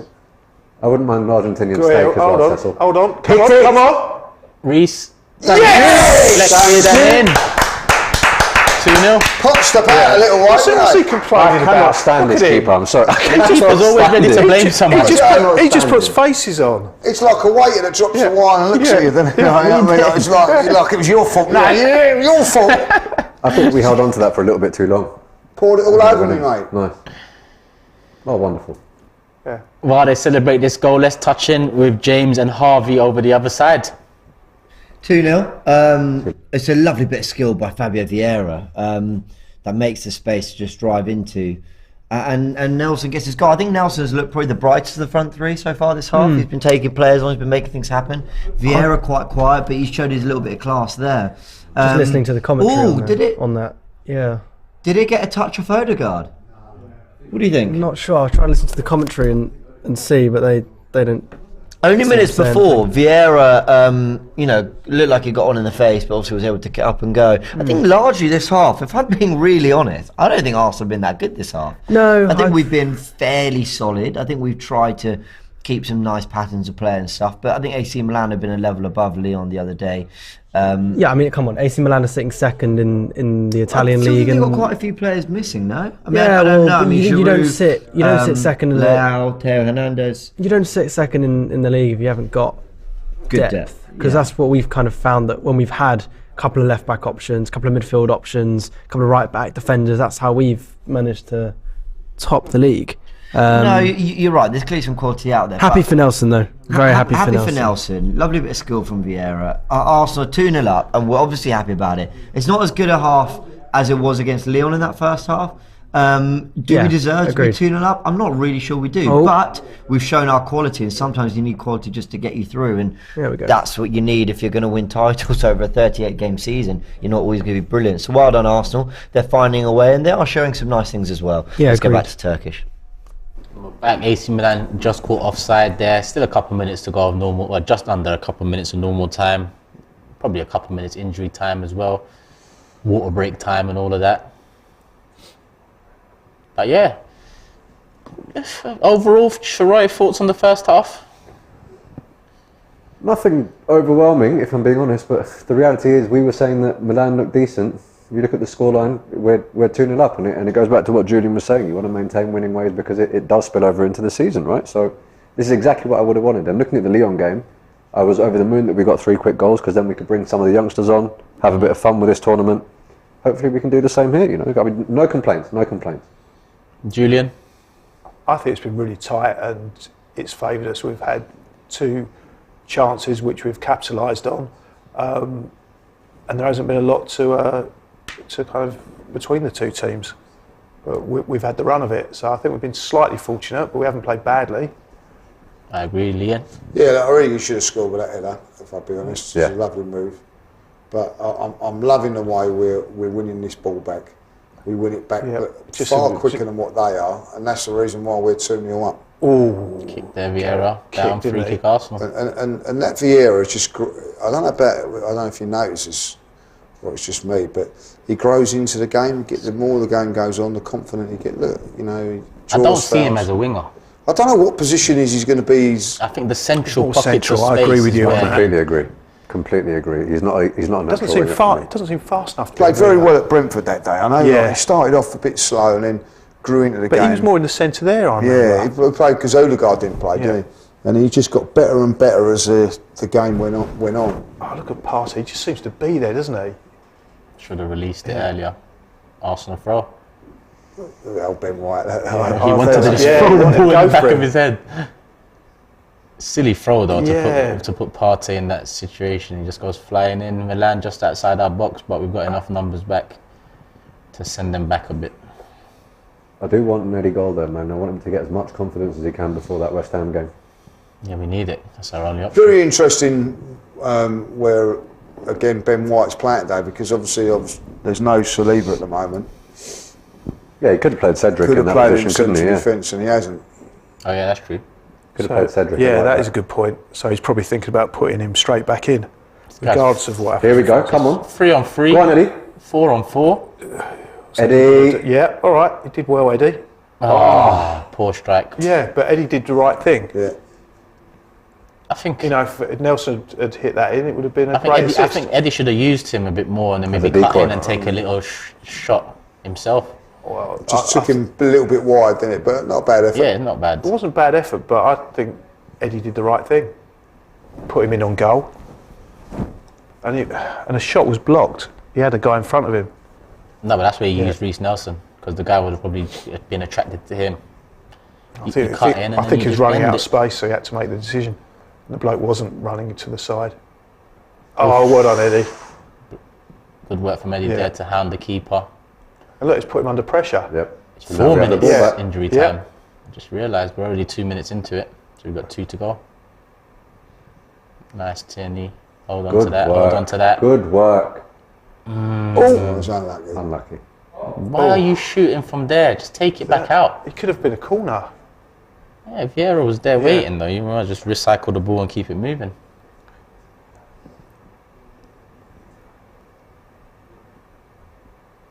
He's playing for the corner. Did he get a corner? I think he's playing for the corner. It's unlucky. There's not much you could do.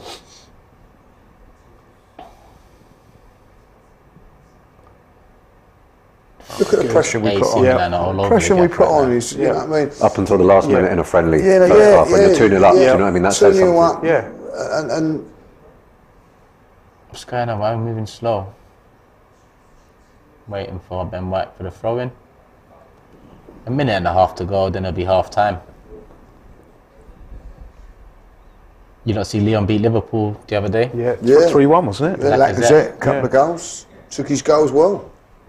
I didn't watch the match or look at was Liverpool's lineup quite strong, or does I anyone haven't got know? a clue. I literally just saw the score. Let me have a look and see if I can go back quickly. Whilst this game kind of peters out until half time. Might not peter out, might get a third goal. Oh, son of a foot, look at that. Pleasure to watch at the moment, Arsenal, isn't it? It's pleasurable. Have been all season. Winning games as well, Have been all but we're season. playing well. But in vast chunks of last season it was like that as well. It wasn't all bad. Yeah. Yeah. And we had a bad start. What we had last season was when we lost, we'd tend to lose a range of games. You know, maybe 3 in one go. Yeah. And that's what did us. But all the other games around them were good. I think in between some good stuff, Julian, Yeah. there was some shocking stuff as well. That was the thing, you know, that some shocking performances. But also slightly unlucky with some of the games I thought against. Was it Burnley and Brighton at home? We really should have beaten them. passes. And Yeah, they were poor. We never looked like scoring against poor Burnley. pass. The guy was free running into the box. He's throwing But you his know, hands in the there air. was some poor foot. But this season is not only is the consistency of the level of performance has been fantastic. Yeah. Looks like it's half time. I've just got Liverpool's team here. For the first half, they had Kelleher in goal, Milner, Matip, Gomez, and Robertson. Sorry, Elliott in the midfield, Thiago in the midfield, Salah, Firmino, and Carvalho. So the team was strong. Stronger than ours. Ended 1-1 the first half, and then a whole heap of changes made. That's where Leon kind of took the game away from them. But yeah, quite a strong team. We disposed of them well. Liverpool struggled. It is half time here. 2-0 Arsenal. To be honest, it's a good enough performance. I think AC Milan have Enjoyable. tested Yeah. us, but we've managed to just keep the clean sheet. Origi should have done better with the header. Stand out first half, Sheroy? It's hard to really... I thought Reece looked relatively bright. Partey really does look a cut above when he's on the ball. But for me, I'm going to go Vieira. I think he made the right decision to lay it off for the goal, and he's one of those that hasn't really shied away from possession at all. He's wanted to influence the game. You can tell he wants to make an impression on this manager. He came in relatively big price tag. Has had his moments against teams like Brentford and so forth, but I think he does want to cement a starting place at some point. He doesn't strike me as someone that constantly wants to be on the bench. He knows he has to use these opportunities. Lee, stand out? Odegaard for me. Odegaard. Always been brilliant. Julian? Yeah, I was going to say Odegaard. It's he looks a cut above the rest. The free kick was excellent.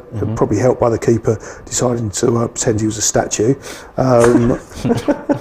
But just some of the passes, the vision that he's got. For me, he seems to be a player with all the vision of Ozil, but with the effort rate of a great player. And that's what makes him a cut above. It's not just the vision and the skill, but the fact he puts it in as well. Yeah, I agree. I'd probably go with Partey, but I don't disagree with you guys. Vieira, Odegaard have been good as well. Hoping to see more in the second half. We probably will see more changes like we did in the Lyon game. But what we're going to do now, people, we're going to pass it over to James and Harvey for the half-time analysis.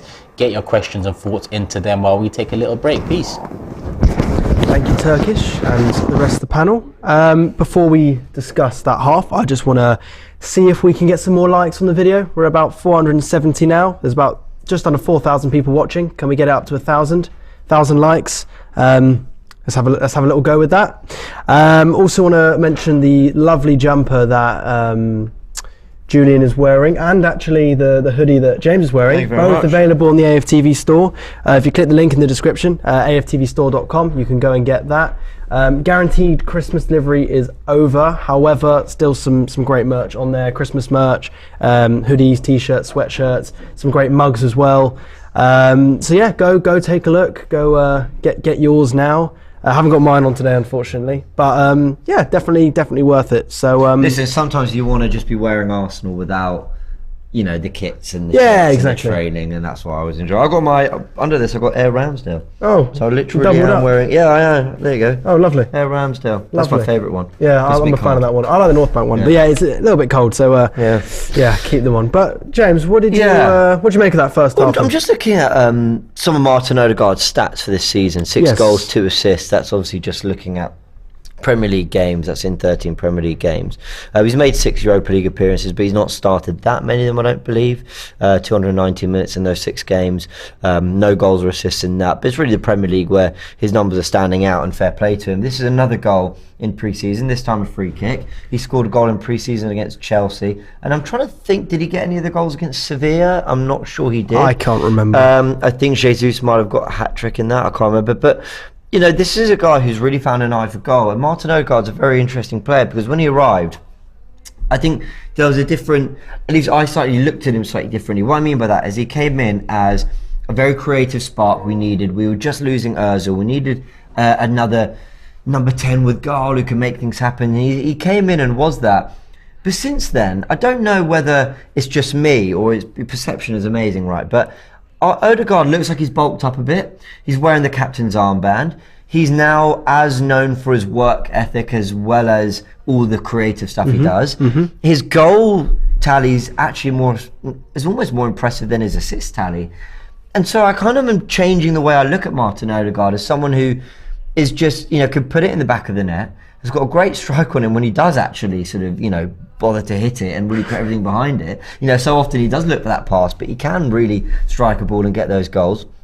And he's also a real engine in midfield that kind of knits everything together. And I think Martin Odegaard, I thought he was better in the first half against Lyon than in this half.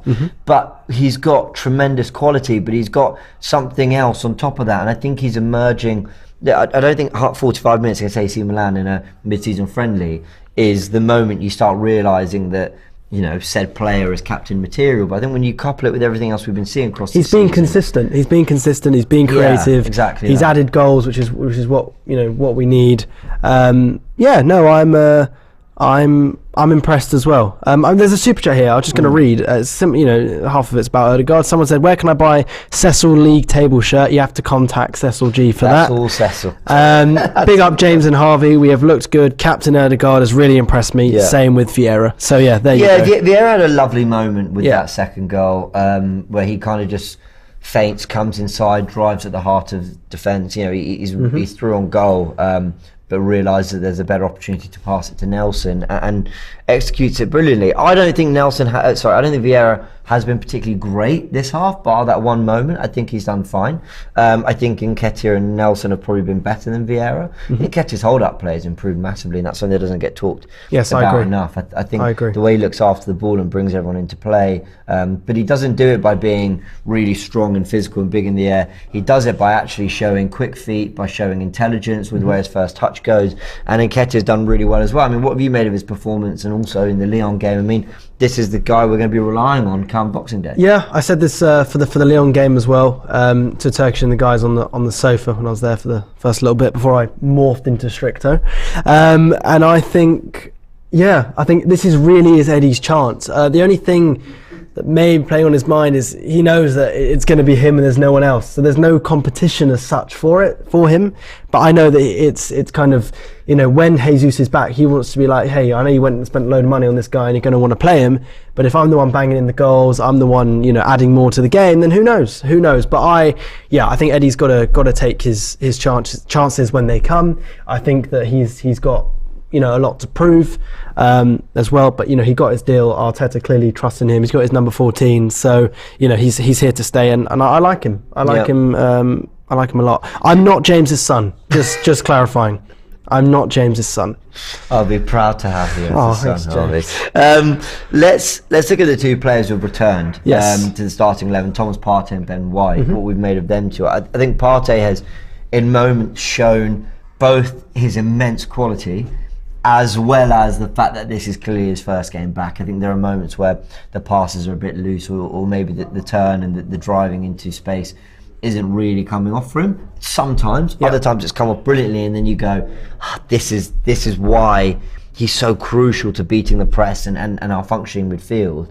But otherwise, I mean, this is great for him in terms of getting ready come West Ham. Yeah, there was a couple of chances. There was one that Eddie didn't quite get in front of, which I said to you, if there was someone like a Jesus or a Martinelli or a Saka that were there, they would have got that Partey pass or been closer to it at least, I think.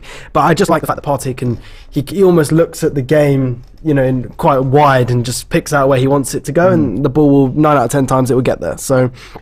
Yeah, but people are saying that White's looked off. Anthony's put that I've been relatively happy with him. He's surging forward. You can tell that he hasn't played football for a while, and he's trying to.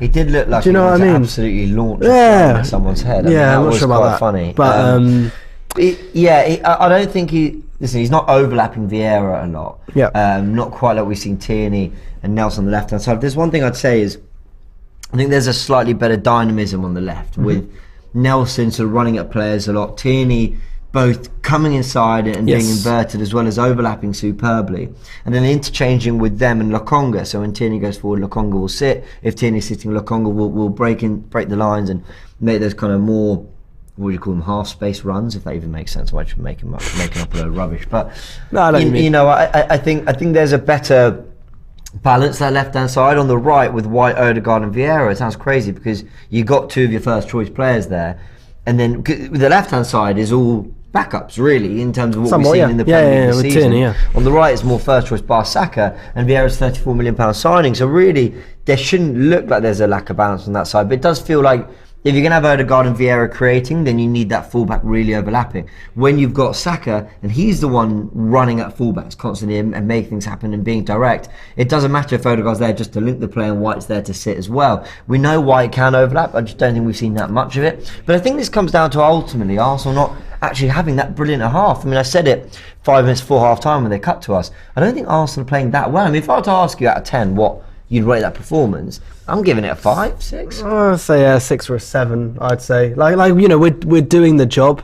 If we were playing against a better side, and Milan aren't bad, but if we're playing against a Man City or Real Madrid or someone, then we're probably going to be not winning. Well, that performance wouldn't necessarily cut it. No, it wouldn't. I mean, and listen, don't take anything away from the defence. I think Holding and Gabriel have actually stood their ground well, and Holding's been alright. I do like Rob Holding. I mean, spun too easily. Not many people do. When they hit the crossbar. That would have been a great goal for them. Let us know. What would you? I'm very curious to hear people's thoughts. What would you rate that half out of 10? Because it doesn't feel like we've been in control in the way a 2-0 scoreline suggests we would. Yeah, we're doing the job, but we're not playing. It's not the It's not. This is the kind of Arsenal that would win a Europa League game last season. Well, not last season, but in previous seasons, and not a Arsenal side that plays fantastically in the Premier League and sits top of the table. Well, do you know what I mean? This is a team that beats Europa League. So mostly people are saying a 6, 5. I'm seeing an 8 in here as well. 5, 6, Lizzie 7. With a 6, Harry with an 8, Faye with a 6. Mostly a 6. Paul with a 5. Mostly a 6. Roman asked James, "How's your Football Manager going?" Do you know what? I've been getting bored quite quickly, not because it's the game, just there's so much going on. You know, you just want to play it for like an extended period of time. But the World Cup and Arsenal being about lots going on. I'll get back to that. I do want to bring. We have been working on it in the background, a sort of Football Manager style series that can involve the audience as well here on AFTV. That will all come. Lots of 5s, 6s, 7s. Jeffrey with a 6, Josh with a 7, Izat with a 7, Simon with a 6, Kevin with a 5, Reagan with a 6. I mean, I think ultimately the bigger picture is no one is sitting there going, that was a really, really great performance. And I think while Arteta in pre-season isn't going to use it as an opportunity to bash them and say, I think he'll say, listen guys, you've got a few levels to go up. Now, had this been our first game of pre-season, or mid-season friendlies. Mid-season, pre-season. Yeah, winter pre-season friendlies. I would have said, I bet that's probably about as good as I expect us to look. But because the game against Lyon, I think we looked so much better than this. I think there are just going to be sort of questions like, hold on, you got to this level only 4 or 5 days ago. Let's try and get back to it again. I would like to see some of the younger players come on. Like, I know this is probably a good opportunity for the senior players to not find form, but restart, get back into gear. But I'd just say, we might as well play some of the youngsters. That's what I would like to see. Quick one as well. About 4,000 of you watching, which is great. If you're joining us at half time, it is 2-0. Nelson and Ødegaard are the goal scorers. We're sitting at about 737 likes. Let's try and hit 1,000. We're creeping up there. And I can see some people in the chat saying that they've already hopped over to the AFTV store to get their merch. Go do that now. Go do that now before the game starts. AFTVstore.com. Get something like what James is wearing. Julian had his Christmas jumper on. There's a few Christmas jumpers, t-shirts, hoodies, sweatshirts and mugs over there. Go for it, go get them. I'm not wearing mine today, but I've got a couple in there. They're all pretty nice. But let's I want to take the tactical pad, if that's all right, team. Just having a look at the 2 11s here. Arsenal playing in that 4-3-3. We've got AC Milan, the 4-2-3-1. A couple of the players that I've sort of just been keeping a little bit of an eye on in this game. Tonali, we were linked with. There's talks of are we going to get a player who can play in Partey's position when he's injured? Obviously, Tomori didn't make the World Cup, but also Yassin Adli, who we were linked with actually. I think he used us. Do you think? Yeah, I remember when we were very close to having him. We were spotted in London, and then it was. Is that right? Is that what happened? Do you remember he got like a new deal, didn't he, at the time? I can't remember. All I know is that I think we were trying to sign around the time that we signed Guendouzi, maybe the year after or before. I can't remember when it was. Anyway, Origi, another one. Look, there's some quality in this team. Tonali.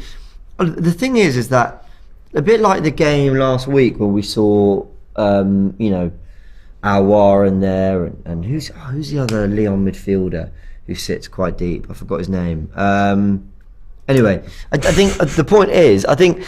Players like Lokonga, Ødegaard, Partey, they're getting good minutes in terms of coming up against good competitive midfields, good teams. The likes of Origi have been holding some problems. I think this has been, in terms of Lyon and AC Milan combined so far, a nice amount of tests in terms of, how sharp are you, how ready you come, when Boxing Day comes around. Because there's only Juve, and then there's 9 days between Juve and then the West Ham game. You'd think there's going to be a behind closed doors friendly in that time. I think so. But I think we're coming up against some players. We know Rebic he's been an international before. There's a nice amount of testing there. I know I was talking about Arsenal being brilliant in that first half, but at the same time, AC Milan, as you mentioned, second in the league and some quality there, I suppose. No, for sure. I have nothing to add on that, James. I think you summed it up. Looking at Arsenal, who's impressed you the most then? I know we mentioned Vieira, we mentioned Ødegaard. Vieira for his assist, Ødegaard for his goal. Anyone else? I think Nketiah, is generally, we talked about his hold-up play. But I don't know, is there anyone here that you're looking at going, the likes of Tierney, for example, with Zinchenko not being available, do you look at someone like Kieran Tierney and say, you know what, you start Boxing Day? Even if Zinchenko does get fit in the coming days or whatever. I'd start him Boxing Day. I'd look to start Zinchenko come New Year's Eve against Brighton. I say because Tierney will have minutes in the legs by then. I'd say across the back line we haven't conceded. We haven't conceded in maybe in the penalties. We haven't conceded in these games so far. Cole Hine hasn't had too much to do, but to be a young goalkeeper keeping clean sheets in friendlies against what are two rather large European sides, I'm happy. So I think it's time to head back. I think we're about to kick off. Turkish and the team, are you guys ready for us? Fantastic. All right, we'll see you guys in a bit. Don't forget, hit the like button. Let's get up to 1,000. We are back. They're about to kick off. We've got a super chat here from Sam. Guys, Morocco's number 4, Amrabat, has been amazing this World Cup and would be a great backup for Thomas Partey and even push him. Listen, he has been one of the standout performers for sure in the World Cup. I know he's been linked to a couple of clubs already in the Premier League. Where an is interesting he? option. Fiorentina, yeah. That's very cool. How much do you reckon he'd go for now? Fiorentina are not really a club that tend to, take top. Well, actually, look at Vlahovic. They got 75 for him. Yeah, he was their top. But he actually produced goods in the league and one of the top young strikers next up apparently. With Amrabat, depends on how long he's got in his contract. But that's key to it, isn't it? What the length of contract they've got. But he is an interesting proposition for sure. Am I correct in that? It's White and Partey off, Cedric and Oneni on, and nothing else at our end? Yeah, that's Looks like it. Looks like it. All right. Partey gone off. Yeah. Makes sense. I mean, Yeah, sensible. if we were worried about him getting injured at the World Cup, this is ultimately a friendly, isn't it? So you've given him a half. We're comfortable. Makes sense to take him off. Milan here got a 4-on-3. Poor ball into the box. Who was that came back? Gabriel, wasn't it? No, I think it was Odegaard. Yeah, it was, yeah. You can still see him there. Even my eyesight No, it those wasn't. two mixed up. As in who cut out the Actually, pass? no, it wasn't. Was It that wasn't. Odegaard? It It was wasn't. Odegaard. Oh, was it? Yeah. I think he might have cleared it. Yeah, he come running back. Poor ball from Milan. Yeah. Throw into That's what Arsenal. I was saying. But, you know, what I mean, even when we lose the ball, all the flair players are Yeah. prepared to put that dirty work in there. If Odegaard's the one that just clears it. If he doesn't make that run, the Milan player's got a nice little shot at the edge of the box with no pressure. And you don't have to be a great player to make that clearance. What you need is a great mentality. Yeah, great attitude. Yeah, exactly. You cold? Not anymore. Oh, why's that then? Because I've put another jumper on. having a go I've at got me, more right, layers right, on. yeah. No, when have I had a go at you? Oh, you did. What, about being late, but not by being cold? Block It is shot. cold in here, though, isn't it? Come Yeah, on. it is. It is. You cold, Sheroy, over there? Or not? You know what? I'm more than happy to admit on camera, mate. I'm wearing long johns and thermals because I saw the way Stricto was freezing on the last one. I thought I'm not doing that in this studio. You're on the right thing. I thought there's no really, risk. They're tucked into my socks, mate. You've done the right thing. Perfectly trust me. happy over here. I think the old thermals might have to come out, you know. Yeah. As soon as it gets to sub-zero in this country, I'm done, mate. It's long johns done. Yeah, but we're inside, that's the thing. So. What's going on there? Who Good did that? Last-ditch tackle there from Cedric. Cedric. Suarez! It was bound to be 2-1 there. Yeah. He looks a little bit like you, Julian. Yeah. Much needed He intervention. said, yeah, he likes that. Much needed intervention. With hair. You obviously got hair. I used to be likened to a Santi Cazorla. Looks. Oh, because you're short. It wasn't just that. Just look. What else could it be? What else could it be? I'm not saying I did look like Santi Cazorla, but So what else could it be? no, I went into the electrical shop near me and they called me Santi Cazorla. Oh, God, I You want wanted to go to wear? find The bolts electrical from shop them. near me, there's an Arsenal fan there, and he said, "Oh, you look like Santi Cazorla." He wanted you to take buy that. something. Yeah. Blue to brown, blue to green, blue to bits. You know what I mean? Like, I ain't going to his place. Next thing you know, Julian leaves the shop with a TV. Yeah. Yeah. Did go up. I think they called him Sandy. He obviously wanted him to pay a little bit more. I'm realising what he actually is. You know, No, look, if it said I look like Tom Cruise, I might have spent a bit more money. It Yeah. wasn't. Like, Santi was a great player, wasn't Someone said more like Santa Cazorla.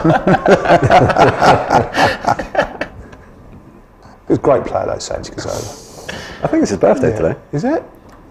Let me check. Hold on. Who Cazorla's? I think so. Such a shame I how it think so. ended Let for me him at check. Arsenal. Yeah. Let me check. God, have you ever seen the state of his Achilles when it? They showed the talked operation? about he was going to lose, Yeah. he lose his ankle, he lose his Yeah. foot or something. Santi Cazorla, aka How old is he? Julian's doppelganger, turns Yeah. 38 today. Happy birthday. Happy birthday. One of the most technically gifted players we've ever had. 38, and you look like him. I said, no, yeah. I'll tell you what they wanted you to buy. Like, I think they wanted you to buy the shop.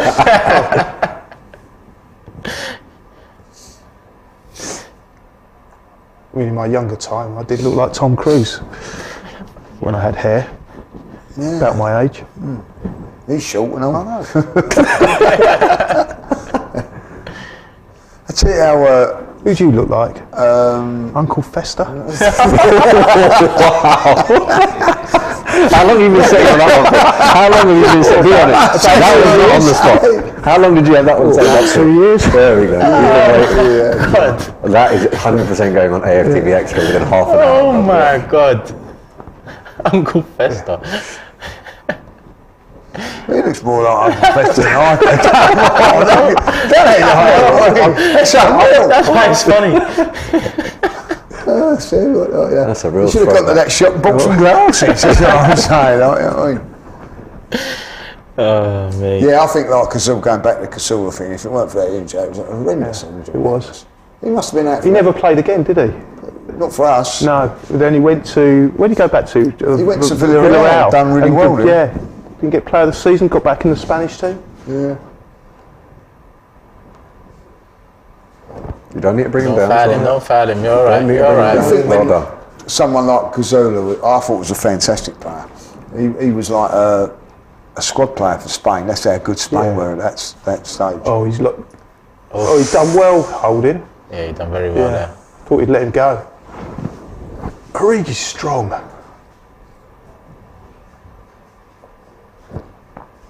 Rolled that back to hold him. Good defending there. Josh is asking how we're looking. We haven't done anything in the second half, but we've defended well. Similar to the first half, though, isn't it? Where they do look like they have a bit of quality on the ball. They're getting into our box, but then there's not much else. But last-ditch intervention from Cedric kept it at 2-0. Is Tierney in that inverted role? He looks like central midfield, isn't he, Tierney? Poor ball there. Yeah. You reckon Zinchenko's back for West Ham? Yeah, by the sounds of it. Yeah, but if he's not even featuring on the bench. Juventus will tell a lot in it. Yeah. Well, it was the same for, what was it? Was it the Chelsea game? Where He Zinchenko... came straight back in. Nice football. Oh, I thought Eddie was going to turn him. That's Only good to by foul. El. I think that was a foul. Yeah, it probably was. We'll see the replay before I come out and say, well, I already said it. No, pulls him a little bit. All right. Pulls him a little bit. All right, pulls his shorts down. Other than that, it wasn't a foul. Someone said Tom Cruise, more like Booze Cruise. Who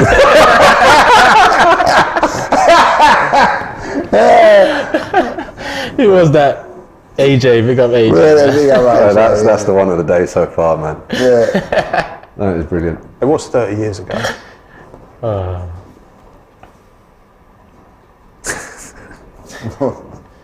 About 30 years ago. We've only got your work belief on that, haven't You've we? seen pictures of me 30 years Yeah, ago. I would never actually looked at your 30 years ago and thought, God, you look like Tom Cruise. Tom Cruise. It never ever entered my mind. It was from the side. It's from the side. Which side? It was a profile. Oh my God, Mission Impossible. Brilliant. It's all about angles. You've got to bring a picture of yourself in 30 years ago, So Julian. I've got it on the phone. And let the people decide next Yeah, time. well, so yeah. Tom Thumb, more like, you know what I mean? He was small, Tom Thumb. Yeah. Big as your thumb, was he? I'm not that small. How tall are you? What, my Tinder height, 6'2"? Tinder, yeah. That's My Tinder hat. very different. Too. Very different. Yeah. I'm 5'8.5". As you put the half in when you go on Tinder, then? Do you put What, the half? Put the half on there. Do you actually put foot?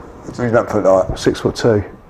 But then what do you do when you actually meet up? I use my personality.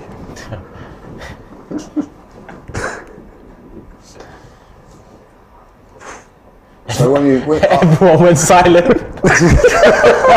No one knew what to say. Oh well, I don't really know what you So do you actually go like 5'8.5" in? Is that what you No, do? it was a joke. No, I'm just asking on No, that it's though. 5'8". That ain't small. Yeah. No, exactly. Well, that's what I was saying. You said I was small, and I said I'm not small. And then now you're agreeing with me. Well, So- because I think you're lying. You're not 5'8". 5'8". Well, I'm 5'8". And a half. With Heels on, yes. Stilettos on. Yeah, with your old stilettos on. I'm 5'8". With your old weekend wear on, right, yeah? What, my Arsenal shirt? Extracurricular. There's nothing wrong with being small anyway. But I'm not small. I didn't say he was. Oh, you did. You said I was small. He's just got a complex about it. Nice ball there. Could he have gone on his own there? Yeah, just... If he was a bit bigger, he'd have got that. Substitution from Milan. Sean's asking, do we think Milan's going to score? They've had opportunities. Yeah. I wouldn't put it past them. I mean, I expect us to make a whole host of changes soon enough similar to the Lyon game. So I think they have opened the which they're entitled. Good teams do, don't they? You know what I mean? threatened us more than Lyon. Yeah, but Hein hasn't made a save yet. No. And they just took Origi off, and he's been one of their main threats, to be honest. So. Who have they replaced him with? Lazetic. When does the Italian season start? Does we know? And the other Spanish, they're not going to start on Christmas Eve, are they? Well, usually the European leagues tend to have a Boxing winter Day. break, so I don't know if they're going straight into that or... They come back in January, I don't know. Let us know in the chat, or If you know, Statman will tell us. I'll have a quick check. Oh, if I can. he's probably. I don't know about Statman. He's on his 8th course at the minute over there. Like, so, What's he got over there? Well, Milan's got friendlies all up until the 30th of December, so it must be good. 4th of January. Milan are back in Serie A 4th of Jan. action. So Yeah, they've got a few weeks to. it's an They're extra behind week, us, aren't they? They play Liverpool next, and Do you then reckon we PSV. should have had an extra week? I know, like We just don't have the time for it. yeah, I know. I mean, look at the fixture congestion. The thing is with us, with Boxing Day, is a big thing over here, isn't it? Massive. Yeah. I actually enjoy the Christmas schedule a lot. Yeah, it is. Yeah. Yeah, I do. I mean, what I've else would you always do at enjoyed it. Christmas if you didn't have Arsenal games? Yeah. I've always enjoyed Boxing Day because you know you still got a bit of the family stuff, but you've got the football as well. Like, you know what I mean? Yeah. Yeah, you've done your family stuff on Christmas Day, and then you've got Boxing Day to go to your other family. You've got train strikes on Boxing Day as well, though, haven't you? Yeah. Actually, every sector's having a strike in this country, so Yeah.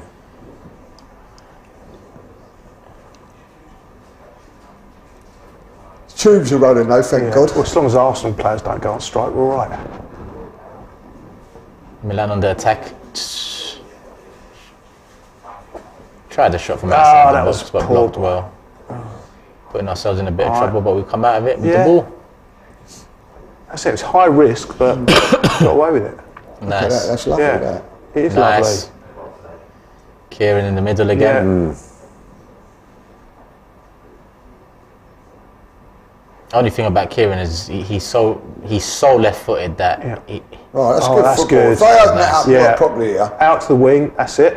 and now That's finish it. it. Please finish Eddie, it. get in the. Oh, go on. Finish Go on. it. Oh, he took too long. That's where he's got to shoot. You know what? I know Eddie's movement was actually Yeah. good there. He held his run and then immediately darts across the first he man. made the Just- pass Yeah. available. Yeah. That was a fantastic move. Yeah. And they got control of it again. And Yes. Oh, unlucky. he has got one of those Yeah, in he's him. got a shot. He has got one of those in Did him. that take a deflection? That Yeah, took a it did, deflection. but off an Arsenal player. He scored a few outside the Nothing box wrong for with us. your eyes there, is there? The guy would have took the claim down. A header Yeah. from outside the box.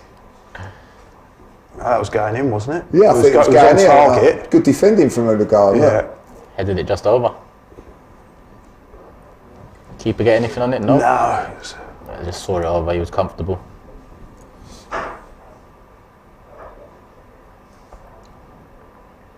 Still trying to win that ball back in good areas, aren't we? It's hunger. That's what it is. Yeah, You've got to be hungry. there is a desire to hunger with this team. Football used to be all about quality, but there's different facets now to it. You can have quality, but if you don't have the hunger and the desire, then Want it back again. Look at that, it's just beautiful football. Go on, Go on, Reece. Reece. Go on, stretching take his him on. legs. Take him on. He pushed him. Well, I think he played for that. Not as a enough for me, dive. Don't like seeing that. Looks like a throw-in to Milan. Didn't look like it. Oh, He didn't have the skill to get round him, so he tried to cheat. Threw himself on the ground. We've won it back Want again. it back again. Nice. Go on, have a shot. Yeah, Go go on. on. Got caught under his feet. Yeah. Arsenal coming back into it in the second half, winning the ball back well. Not letting them out their half. Tierney with the throw-in.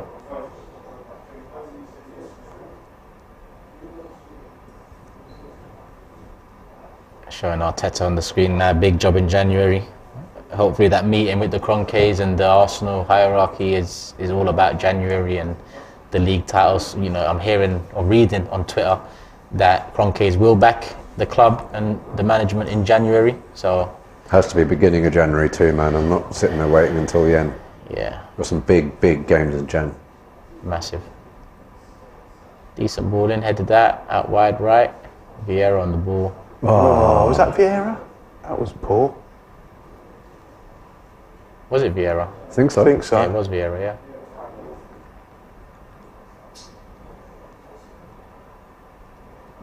Poor ball. Milan got it, playing at the back. Arsenal regrouping. Not much to say in the second half yet. The changes are probably imminent. If they do come. Because this is about preparing for the West Ham game, so...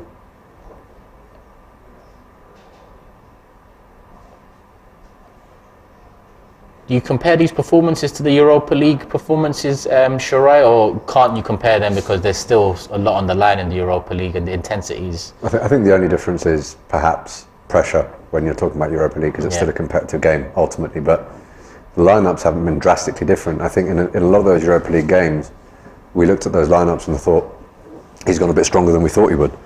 But we never found a flow, in my opinion, in the Europa League in terms of performance. Exactly. But in this game and the Lyon game, you have seen our style of play regardless of who the personnel were. True. Maybe that's just something that comes with time. Who knows? Chrissy says, will there be player ratings for this game? No player ratings, but there will be fan cams with the people in the building.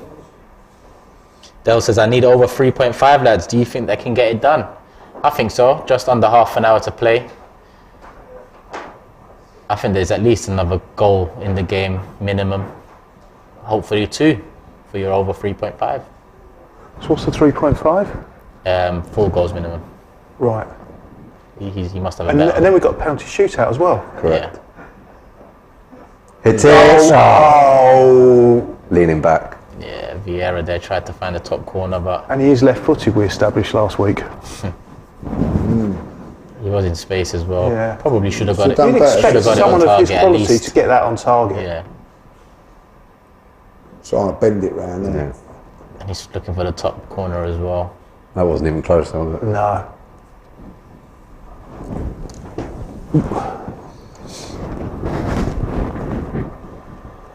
Run it back again. But as I say that, we've given it away. Would you not make the same changes we did against Lyon and let some of the youngsters run out? No. I just keep it how it is and win it. I think they need game time now, don't they? Yeah. These players, you know what I mean? They need the minutes. I wouldn't mind seeing Marquinhos, because I think he will get some minutes in the second half Players of that the are season. going to be involved in the Premier League. Just not the GCSE students, basically, but everyone else who's knocking about. Well, Cedric's already on. Marquinhos was one of the only real names that I was looking at. Yeah. Who else was there on the bench that we think could have a part to play for us, realistically? In terms of players we know, Lovely bit of play that from Lukonga, by the way. that would be it. Cedric's already come on, so Marquinhos, obviously Nwaneri came on against Brentford. Yeah, but he's not going to realistically be much Yeah. involved in Premier League. So this has got to be preparation now for the Premier League and nothing else. We still have Juve. Yeah, no, I agree. We still have Marquinhos probably for Nelson would be the one for me. Yeah. Maybe Vieira. I think Marquinhos looks a bit better on the right. He might take Vieira off. Yeah, And who's the sub goalkeeper on the bench? Let me have a quick check. Sub goalkeeper. Grasic. I can't answer that question. Okay. If I'm going by the first name on the subs list, Yeah. which is usually the goalkeeper, it's Grasic. Graczyk. Okay. Then we search. Actually, while I search him, let's pass it over to James and see what he's saying for the first 20 minutes of the second half. Been alright. Harvey will be back with us in a bit, guys. Don't worry.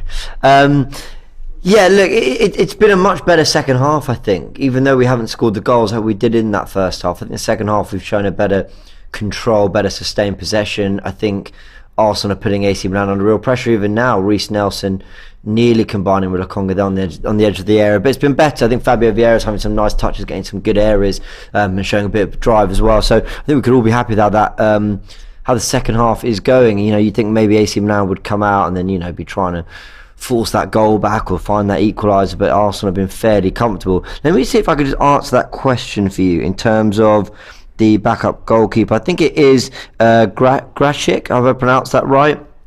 Yeah, I believe that is the backup goalkeeper on the bench. But look, Arsenal are, I think Arteta will be happy with how it's a weird thing to say, not how they've responded, because ultimately that first half we're 2-0 up and largely untroubled. But I think people could see this as a level up on that first half. Just of course, Partey got his 45, White got his 45, but Cedric and El Neni have come in and actually combined really well a couple of times just to play out the press and get Arsenal moving. I think it's helped sustain this kind of pressure. And Tierney's more inverted than we've seen him probably in either friendly, even in the first half of this game. I don't know if he was playing quite this central. He now is literally playing in the number 10 spot. He's just picked it up here, and look at he's spinning round and combining with Cedric. I mean, the way we use our fullbacks is so unique. I know Guardiola and City do a similar thing, but it's incredible seeing the positions that Tierney's picking up, which suggests that, listen, whether it's Zinchenko, Tierney, Tomiyasu, whoever it is, ultimately they want to be playing in very similar ways. Let's go back to the sofa, guys, but about 25 minutes ago, plus penalties, Arsenal looking a lot better, I think, in this second half. Yeah, a little chance there for Vieira, tried to pick out the player at the edge of the box, cut out by Milan, unlucky there. Great run from the corner. Yeah, nice, held onto the ball well. Gone Odegaard, pick him out. Always going to pick him out. Tierney finding himself central again, adapting that Zinchenko well. Popping the ball off well, creating space. Unlucky. Should still keep it on. While you lot were with James, I did do a little background check on Grasic. I'm going to say probably definitely pronouncing it wrong. 19-year-old Polish keeper, been at the club since 2017. So one of the youth players coming through. Through ball there, cut out. Back to keeper. Why can't Ramsdale have just gone straight in? I mean, he hasn't played. Probably needs game time. You don't need to necessarily sort of get up to speed as a keeper. You just need a bit of game time. I think we have the Juventus game, don't we? So if Yeah, I you do think want to we get got there, that. he can play. He can play there. And probably a claim behind closed With doors. keepers, they don't need the 90 minutes for fitness, really. But you need to get back into the rhythm of it. Yeah, he's been training all the time. I think, he just needs one game. I think Juventus, he'll definitely play a game. I'd be very surprised if he don't. And then Turner as well. He's not even in the squad. He was playing though at the World Cup, wasn't he? So The USA went in the group stage, you'd expect him to be back. He obviously didn't take Xhaka's lead and came straight back into the side. Well, he's in there, isn't he? They had one extra game as well, didn't they? They went out to last 16, didn't they? Yeah, they did. Oh yeah, they did go into the last 16, yeah. Got beaten by, was it Argentina? No, Argentina beat Netherlands and... was it Argentina? They played someone, didn't lose by a lot. But they were... Was it Croatia? No, I thought it was a big team. Brazil? Was it? No, it wasn't. I think it may have been Argentina. Oh, Netherlands. France. Netherlands beat USA. Netherlands. Yeah, Netherlands. Netherlands. Argentina, Netherlands, yeah. What was that, 3-1 Netherlands, isn't it? Yeah, that's right. It was a good game. Thanks for that good ball comment by section. Tierney. Very good. Wow, what happened there? Header back just went wayward. Nice. Oh, it's lovely football. Look how they control this game. Yeah. I would love after this game for someone to have some numbers on how long we were out of possession for, on average.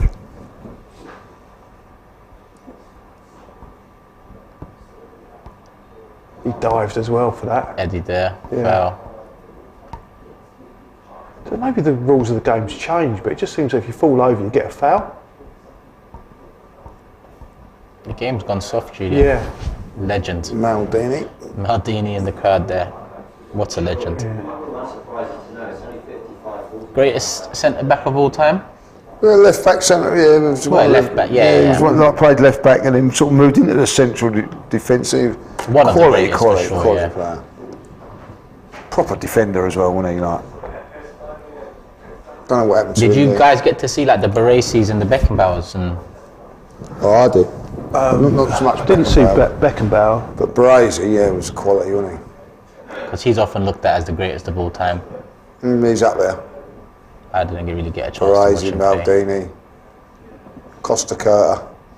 When you look at the greatest defenders of all time, the majority tend to come from Italy. Yeah, But it was a very yeah. defensive game Very there. defensive, yeah. That's some quality players. During the 90s, I think the Italian league, as much as it was defensive, there was some quality attacking players in abundance in that league. It was boring. I remember. I didn't find it boring in the found 90s. so when it came on, I think they had it on Channel 4. It was the first time I'd seen Golazzo. Golazzo. And it was like the Well first. played, Eddie. It was the first time I'd ever watched any type of football other than English football. Yeah. And I was really excited to see something. And after about half an hour, I just switched off. It was just so Put him defensive. forward here. I enjoyed it a lot. I mean, I used to look at like R9, Batistuta, Chiesa, Crespo, Baggio, Recoba. They had a lot of quality players in Italy. There was a lot of quality there, but Very it seemed systematic. with that type of football, the fear of losing far outweighed the glory of winning. And it What's he getting booked for that? Isn't that wrong with it? Very soft again. Who's he booked? I think he's booked Nketiah for the For hand, what? for the hand to the face, which is completely accidental. Yeah, No, he's not even looking at it. Even he's annoyed by it. What's the What's happening implications here? if they get sent off in he- these games? Probably nothing. Yeah. Misses the next Dubai Cup fixture. Yeah, which doesn't get to take a penalty. Yeah, you're not allowed to go to VAR next year, like that. I mean, that's take me off. the other thing. You don't want to make wholesale changes because you want your best players on for the penalties. That's an extra point. Does it matter now? I think we've won it now, haven't we? If we Well, win as this long as game? we win it, Yeah. we would. Because what, Milan got Liverpool next. Yeah. Milan would have lost one, Liverpool. They Also, all would have lost, it's a yeah. good experience to take a penalty shootout with a crowd. Yeah. We're looking at Nelson's goal here again. Deflection took it away from the keeper, but It was going in anyway. yeah, definitely on target. He's done well, Nelson. He's come back and pushing for How long has he a got? place in the squad, hasn't he? Like, you know what I mean? How long has he got left on his contract? I think another year. After maybe, this one. Maybe not, yeah, not long. So you really need to. Might even be out of this summer. Bujiman says Bergami was also one of the best defenders in the early 90s, but Baresi for sure was tops. To be honest, if you're a watcher of the Big Six, we linked up last week and we finished off the top six series in the Premier League era, and we moved on to the top six of all time. And when you consider the different ages, you know, Steve, Grizz, me, Tobes, Matisse, and Saeed, everyone's lists tend to be different. So look out for that. That's going to be coming out real soon. We're going to get the top six Premier League strikers out first, and then we're going to move on to that. Who's the youngest out of you lot? Matisse? Pardon? Is Youngest Matisse, yeah. Yeah. I think there's about a 20-year gap from oldest to youngest. So it's interesting to have that debate when you can't really put someone there based off of the highlights you've seen, even though it's very difficult not to include a Pele who I didn't get to watch, live. Even a Maradona I caught the last maybe few years and I was very young. But at the same time, you hear so much about them and you see so much of their goals, and defensively the Baresis and Beckenbauers, you hear a lot about them. It's hard to omit them from the top 5, top 6s. Sure. Maradona played in 4 World Cups, didn't he? Yeah, 86, I remember him in. Yeah, 82, 86, 90. 86 was the hand of God one, wasn't it? Yeah. Scored a wonder goal in it. He did score a wonder goal, but in America, but not only. American one as well, and then he got done with the try. Yeah, Shouting at the screen. Yeah, he went right up to the camera. Yeah. You could see Camera, the yeah. eyes bulging. He got kicked out of that World Cup. Yeah. Was it Vieira off just now? Yeah, it was Yeah, he came. for Marquinhos. Marquinhos on.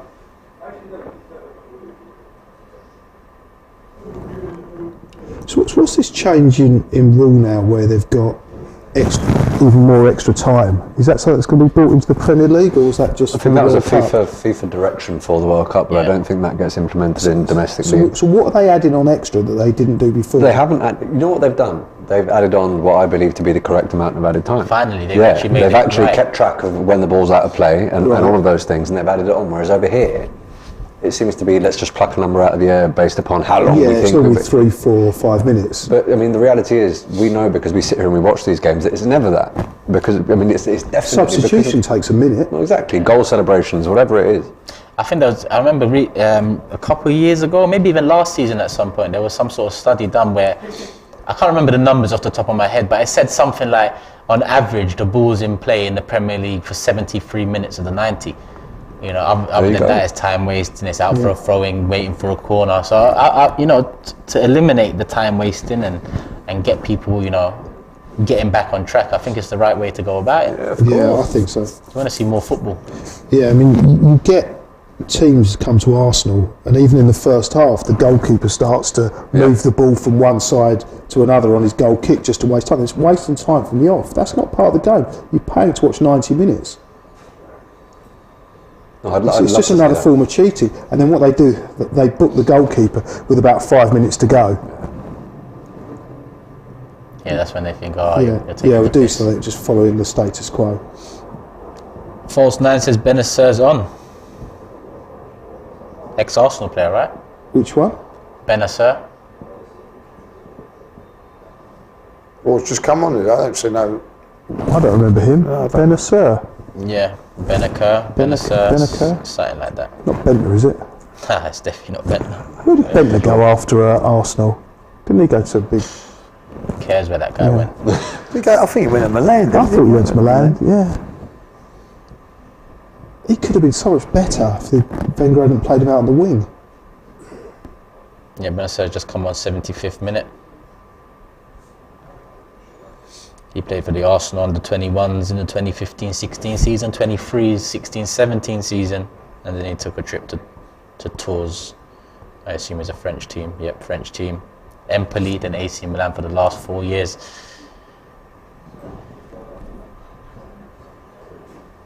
Corner kick from Milan. Oh, it's not a corner, it's a free kick.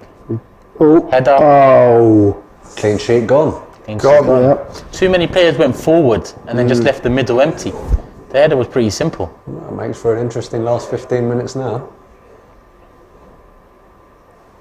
2-1 Milan, header. Defensively all over the gaff. Let me look at this again. No one. Yeah, I mean, there's 6 players in front of him. No one really in the middle. Yeah, Who's Gabriel sort of lost him a bit there. Did he move? Didn't look like he made any movement. It's not really. That's just a simple little chip in there. Yeah. Really. That should be defended a lot better. Gabriel So should.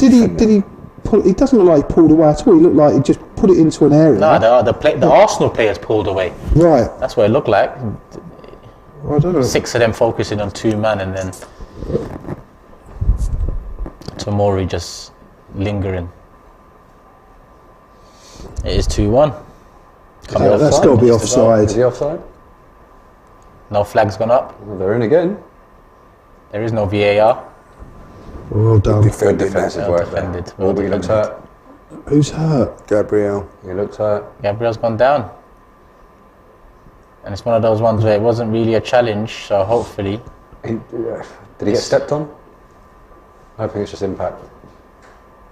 Or on his his knee. Oh dear Lord. Oh. Left knee as well. Oh, come on. No, it's his right knee, sorry. What am I saying? Oh, he didn't even get. No, there's no impact there, is there? No impact. Or is there? No, there was no impact. Hard to really tell what's happened here, but Gabriel is down, holding his right knee. And there wasn't a challenge on him. Oh, the fact he's got up now. You see when he sort of swings his leg across to try and get the ball, I'm thinking maybe there's a clash of knees at that point. No, It looked like they could might have have. overextended it. Let's hope he's alright. Take him off now. Can't be affording that. There is strong rumours that Ndika and the deal's been agreed. I mean, Lee asked me how much truth there is in that. I tend not to believe these things until it happens. Been fooled many times in the past. Don't know much about him either.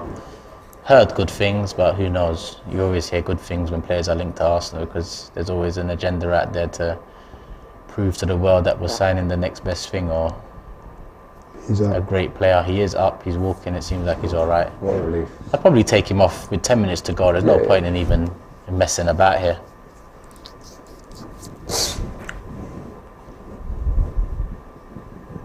Right, it is 2-1. And don't forget, people, there's a penalty shootout straight after this game. Win, lose or draw. Should be better than the last one, fingers crossed. But I quite enjoyed the we'll last one. I see. thought it was great.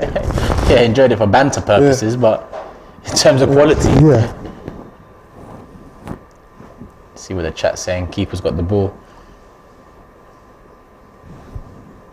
Oh, so OG says the average ball in play time recently was 55 minutes in the Premier League. Shocking. That is shocking. What? Yeah, because if you add the amount of times players will kick it to row Z and then it takes about a minute to come down and 20 seconds to take the throw in. And then 55 minutes. That is crazy. Crazy. So they need to turn that around in some way, shape or form. So I think it's the right thing. And then what will happen is they'll realise it's not worth wasting time. Exactly, you just get on with it. So you still get on with it. Yeah. Milan back in, Gabriel up into the box. Oh, that was a great tackle on the tackle ground. on the floor. Take him off though, man. I don't want to see him on the pitch anymore. He's all right. Yeah, he's fine. He definitely felt signing that knee. Yeah. He might be fine, but there's no point in taking a risk.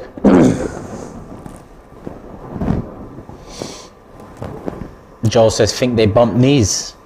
Yeah, that's what I thought it might have been. Just when Gabriel was swinging his leg. Did I see a number 85 on for Arsenal? Or, who's this guy here? 96, is it? On the left, at the bottom of the screen. This guy, who's that? Ball now. When was that substitution even made? Shoot. Well, the players that have come, well, actually, maybe their substitution just been made because it hasn't been updated. Bless you, Lee. I think they made a few substitutions, haven't they? Probably when the Gabriel thing was going on. Is there a 40-something here in the middle? I don't know, I froze. Oh, that's good. I looked offside though. No. I've actually froze. It's actually warmer in here. I think I want to go back to the old centre. It's either that or he's calling the wait for his... Oh, the guards just down getting up now. Let's pass it back to James and Harvey and get their thoughts. So that is Lino Sousa who's come on at left back. We saw Marquinhos come on a little bit earlier. Very highly rated left back. I think we signed him from like West Brom or something when he was 17. Something like right? that. Something like that. You can fill us in as well. It's not really information station, is it? There we go. But anyway, he's on at left back. Arsenal again pretty controlled the second half, but they have conceded that goal from the set piece. We've only conceded one goal in the Premier League, which is the second best record to. Do you know who has the best? Don't look at the screen. No, who? I didn't actually West see. Ham, no goals conceded. We've only got the one. XG against is pretty good for set piece as well. So unlike Arsenal to concede such a soft goal like that from a set piece, but maybe a degree of complacency or laziness or even tiredness, because Arteta, we saw around the 60th, 65th minute, actually go quite bold with the subs in the Lyon game. It was largely youngsters taking the pens.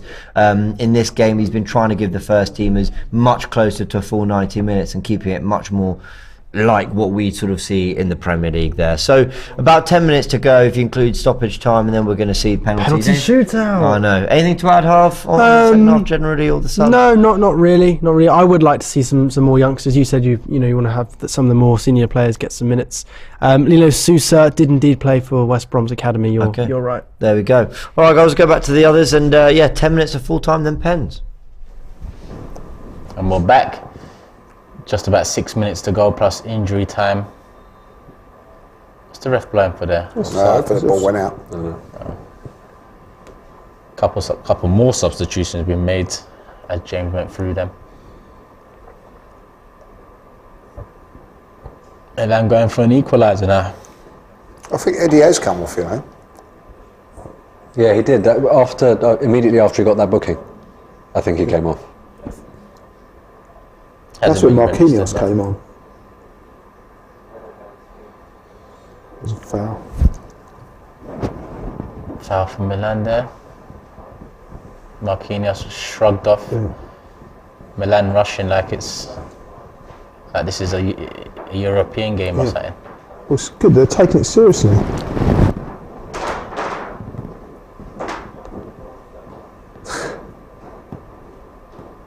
Yeah, zoom into the ref there. Well done. I want to see what they do to him.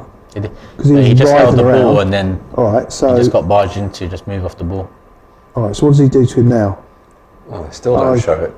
We've seen this. This time they zoom into this guy. Yeah, it's like keep it going. Yeah, there we go. Oh, it was nothing. Get up, why does he make out? This is what ruins the game. Especially in a game like this. But even any time, it's almost like they're trained to cheat. But to be honest, you know what it is, Julian? I'm with you, but football's got that aspect now, so we might as well, in terms of when it's competitive game, if you can get someone sent off, if you can win a penalty, I'm all for it. I don't give a shit. But you should. But in this game here, it's like... But referees shouldn't be that dumb that you can't. You know that by doing that to someone, they ride around like that. They're cheating. So book them. It shouldn't be, but they tend to be. In terms of the referees. Yeah, the referees. I don't know whether they. They might have just caught him in the back there. Basically, his back was unexpected. You don't expect to be getting the back like that, do you? I thought you was old school, Lee. No, I'm just saying. Just want to disagree, didn't you? It'd be difficult. Yeah, I mean, like having a go at Ron Marquinhos. It wasn't specifically aimed at him. They're all at I it. always say that. You can't even pick any of them out and say, "Oh, he's a diver. That's a diver." They all dive. No, I always say that though. I say it when I was so. Don't show you was injured. You know what I mean? Yeah. Don't show them that you know. It was the complete opposite. Now it's the complete opposite. Yeah, exactly. But as Turkish says, if other teams are going to benefit from it, if we were, let's say hypothetically, we were the only team that didn't dive, and we lost points for it, I'd be furious. Yeah, of course, exactly. So- No, I still want to see us play the game in the right way. Well, that Yeah. then means that you want your players to stay on their feet at all times, Yeah, if they can. which means we'll end up with less points at the end of the season. I'll tell you that now. Yeah. Okay, but then if everyone followed our suit, the game would be a better game. Yeah, I don't disagree with that, but sadly, bro, it's just it's not. It is. It's, not It's a gonna sad happen. It's not indictment gonna of the happen. game. Yeah, the game's changed. Yeah, but not for the better. Did In that we aspect. say that? No, we say but I'm that? just stating that not to change for the better. They went far to 54% the other possession side. to 46% possession. So what's the stats on that? We've had 54%. They've had 46% of possession. Throw into Arsenal, 87th minute. A nice little 2-1 winner, do they, wouldn't it? Yeah, we'll just Yeah. take it away and move. Any win would. It's about the We've won 90 it. minutes and getting through it unscathed, really. Juventus at the Emirates Saturday. Yeah, What time's that one? I think it's about 6 o'clock. It's a bit of a weird time. Sold out? I don't think so yet. I think it is. Yeah. Is it sold out? I think it is. I don't think you can get tickets. It was on general sale yesterday, or was it still on sale? I noticed. Oh, maybe I'm wrong. Cleared by Milan. I've got my I bet it's nearly that, wouldn't it? I think everybody was. I've got my Tottenham tickets yesterday. Oh, sorted, yeah. man. Sorted for Tottenham. Well done, son. Yeah, well I am, but Oh, right, like that, is it? Oh, well, look, as always. right. Want to come and sit with me? You didn't want to come and sit with me last season when I went to Tottenham. I thought you was going in the. The box thing. No, you ain't going. You said you weren't doing that this year. You said I wasn't doing it this year. So you have. All I'm saying is I will be at Tottenham. You make sure you got the away tickets, though. I have got seats in the. Oh, Nice. Good touch. I'll definitely be there again. Hopefully, looking for a better result than last year. Although I still think everything went against us last year. Are you being deliberately ambiguous about where you're sitting? Because that's all Lee wants to know. Yeah, no, I'm sitting along the side. I'm not sitting behind the goal. Still very vague. I don't like sitting behind the goal. I can't see what's going on. You sorted my ticket out, though, ain't you? Yes or no? You can be sat next to me, the best seat in the house. I don't want that seat. You know I don't want that. You know that I don't want that. Ranieri and Smith coming on there. Although Oxford, I didn't even manage to get for that. I told you we wouldn't get them, didn't I? I Yeah, told you. no, I'm struggling for Oxford, but I will get there. There's always a way. I'll carry on. Well played, Odegaard Odegaard. coming off. Well played. And that'll be a new stadium for me as well. So it's not the old Oxford's playing a new stadium now, don't they? I think they're playing a new one there, yeah. Because I not remember Manor- years ago, it was the last away game. Manor Road or something? It used to be called the Manor Ground. Manor Ground, that's it. And it was the last away game my father ever took me to, and he refused to go to away games after that. Yeah, it was a dump. Well, it wasn't just that. It was last game of the season, and we lost 3-0. And because I had an Arsenal scarf on, the guy in the ticket office wouldn't sell my dad a ticket in the home end, and we had to sit in a cage. And then got attacked after the game, and I forgot my glasses, so I couldn't actually see the game either. That just sounds like a pretty bad day all round. Yeah, it was pretty bad. Do you know Arsenal have never won? I've told you that, no, never won at Oxford Never. in history. How many games have played? 4 times. Yeah, they were in the first division for a while. They won the Milk Cup that year that we lost them 3-0. I remember lost them in a cup Robert game, Maxwell paraded round the pitch after the game with the Milk Cup. AC Milan with a shot wide. There's 7 minutes added on. So we're going to the 97-minute mark. Shress with the super chat says, I hope Mikel plays the B team in the first week return to the Premier League. Boys will get the rest needed to battle it out later on. I feel Martinelli should start as striker. It's a bit confusing. Yeah. Can't take West Ham lightly, and you do want to kind of hit the ground running, because if you don't, then it just, you know, gives That would be a tough game, West Ham. Yeah, other than States. Declan Rice, have West Ham had any other players at the World Cup? Paqueta. He's okay. Yeah, so What position is he playing? attacking mid, 8. Doesn't always start for West Ham. Was Fabianski there with Poland? Szczesny. Szczesny was first choice, wasn't he? Yeah, I think Fabianski retired. In my opinion, we've got to beat West Ham and Brighton, because the turn of the year we have Newcastle, we have Tottenham, And then United. Man United. So, you know, we're going to give ourselves the best possible platform. I think going into Newcastle those games That's really going to be important. massive. Yeah. Newcastle, Vart. I mean, we've got to try and keep Newcastle out of the Champions League for as long as possible. They haven't had that many players go, have they, Newcastle? No. I mean, the moment Newcastle get into the Champions League, I think it's done. Next season they could go on. It's inevitable now, though. It's inevitable that it will happen, but the longer it doesn't happen for, Yeah, the you could the say longer that. the integrity of the league will remain. I think they'll what's be left this of year. it. I think they'll get top 4 this year. Yeah, they're looking likely. They're buying Miles ahead of schedule if they get it this year, though. Yeah. I don't think their owners were banking on that at all. They're buying January. They've done some great work there. It's only been, 12 months now that Yeah, it has been. that ownership has been there. They've splashed a fair bit of cash under the radar. I think they spent about 200 mil. Yeah, Isak wasn't Just cheap. How much over. did they pay for him? 60, Something like that. They got Trippier in. They Botman. got, who was it? Is it Byrne? Did they bring in Dan Byrne? Yeah. Yeah, Sven Botman, Sam Botman. He's been a solid signing. Bruno Guimaraes. Yeah, he was the one that turned it, I think. Who's that? Gimenez. Yeah. Good player. Because we're Guimaraes, good after player. him. So Twitter will tell you we're after him, but if you couldn't get him for 25 mil when apparently we had 75 for Vlahovic, was we really after him? You saw Newcastle's advert when they unveiled him. Yeah. What was the advert? They play on it, innit? It's literally newspapers saying Bruno linked to Arsenal, Arsenal in for Bruno, and then it's him in a Newcastle shirt. Almost as if to say, we got your man. Well, they were interested, I think. There was some sort of interest, wasn't there? I don't believe it. You can't get him for 25 mil. Well played. Well played. Stay on the floor. Crosswell on Thursday as well. Stay on the floor. Nice. And they got him in January, didn't they? Yeah. And they got him at the beginning of January. So he Was it at the beginning of January? Yeah, pretty early on. I think it was mid-January, because there was still hope that we could, or we might go in for him, but in the end it just turned out to be a no-go. Just hit 94 minutes, so we've got 3 more minutes of stoppage time to play, then they'll set up for the penalty shootout for an extra point. Not that it matters. I think we got 4 points against Lyon, So now we've got another 7. 3, 7. Milan have lost, Liverpool have lost, Lyon have lost. The penalty shootout would just be, The cup is ours. it's yours. Victory, That, victory parade on The youngster Monday. that plays for us is 15, right? Should he be at not school? And Ranieri. Yeah, he should be. You can't leave school till 16. I think it's their special cases, and this would be a special. I know they go to special school, so he must be doing lessons while he's over there and all that. Maybe they've got tutors. Oh. Oh, Do you ball reckon into they the take a box. tutor with him then? Yeah, it's got to be. It's a legal requirement. Yeah, that's what I'm saying. So he's got to be having lessons while So you he's don't out have to go to school, but you have to be schooled. there. Yeah, so that's what I'm saying. So he must be having lessons while he's out there then, surely.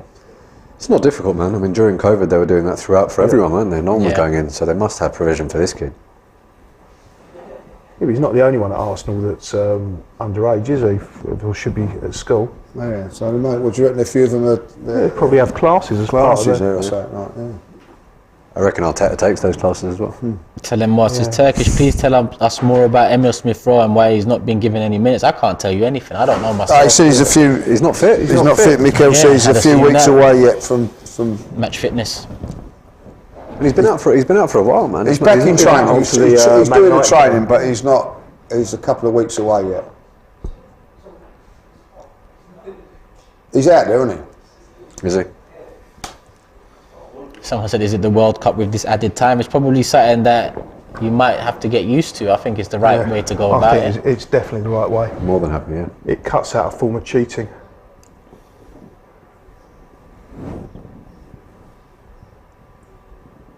That was good. Nice. Yeah. A lot of the youngsters on the pitch now. Lucky. Rushed the ball a bit. Milan's keeper has it. Under a minute to go. Right, so we're definitely not going to lose this game. We should see this out. Kenny's asking, how have we looked overall? Decent. Yeah, I'd say comfortable for the majority. It's been a good performance again. I think we've looked better off the ball than we have on it. Yeah. Yeah, I'd agree with that. Yeah, I agree with that. Yeah, it's been encouraging though. Milan with a long punt up. Last chance for them, 30 seconds to go. Holding's getting backed into the corner. Okay. Throw in Milan. I thought Holding was going to go down there when he felt that. Yeah, I think he was thinking about it and thought, nah, it probably won't be given. Because he knows Julian will be on his case. Yeah, so I don't want the wrath of Julian. I just always see Arsenal as above that. You know, we're a gentleman's club. Play the game in the way it should be I think played. that's enough. I think we've done enough. Yeah, that should be it. That's it. It's all over. Keeper blows. 2-1 Arsenal. Can't complain. Time for penalty shootouts. Let's get this turn around quick. Gabriel seems alright as well. Silverware, eh? Penalty shootout. It's in Dubai, a lot of things are gold there. Yeah, true. Yeah. For an extra point. Whilst they prepare for the penalties, I'm going to send it back over to James and Harvey, get their thoughts on the 90 minutes, and we'll be back when the penalty shootouts begin. Yeah, look, I think that was a fairly comfortable 90 minutes. I think a lot of players in there getting significant minutes on the pitch, with a lot of the main changes coming from the 75th minute onwards. Yeah. So really, actually maybe even the 80th or 82nd, I mean, there's a real run out for some players. The likes of Holding, Gabriel, seeing the 90 through. I think Nketiah, Reece Nelson, Lokonga, Odegaard, they got a lot of minutes as well. And White, I can't speak. White and Partey getting really key minutes as well. I don't, sure, you just talk because I can't speak right now. Listen, which was needed. It was good to see some of the first team players, as you say. Ben White, obviously, whether he played at the World Cup, it's irrelevant. You know, he was still away from Arsenal. Partey obviously did play. Good to see them. It was a mix of starters and I guess Europa League players. I guess I think Odegaard played well.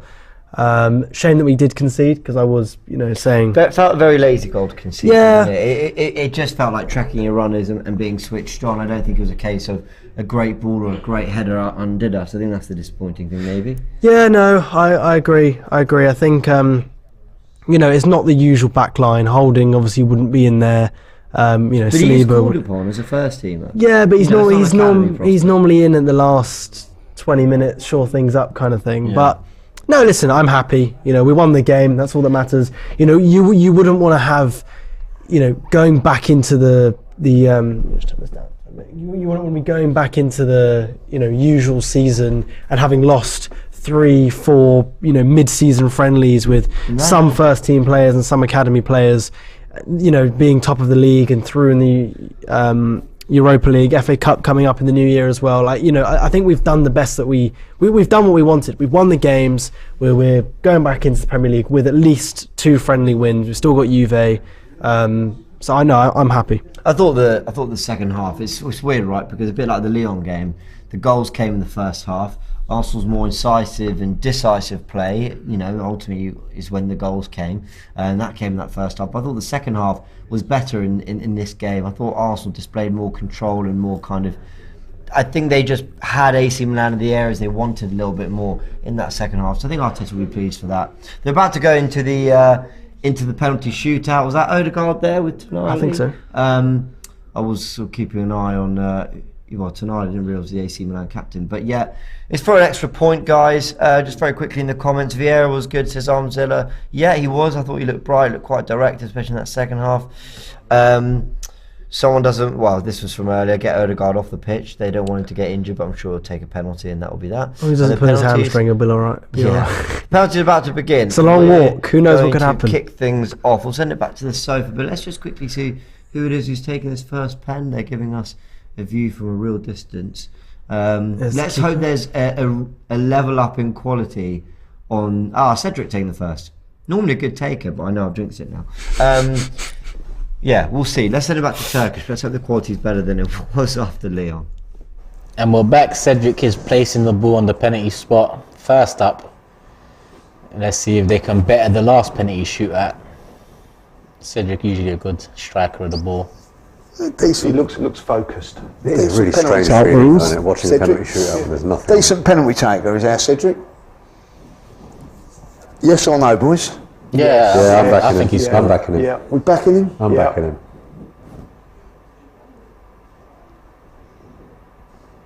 Oh, Cedric Suarez! Nice. And it's good experience. Who's this keeper going to blame for that one?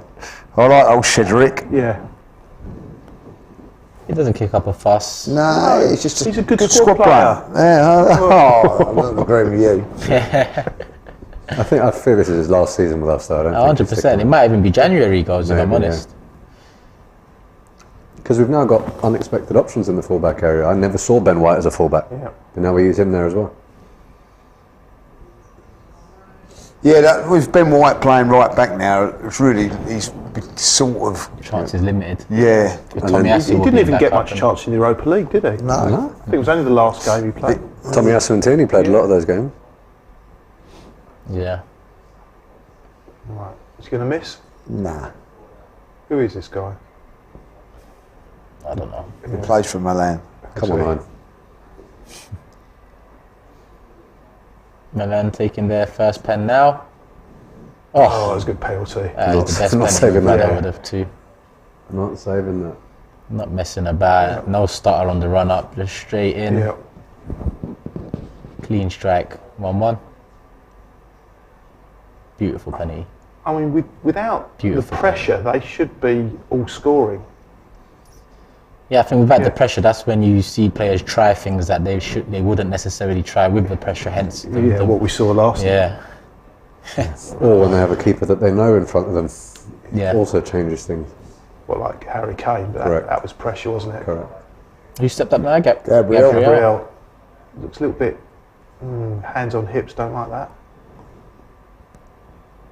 Nice. Oh, nice. Nice. I looked at Lee straight away. I knew.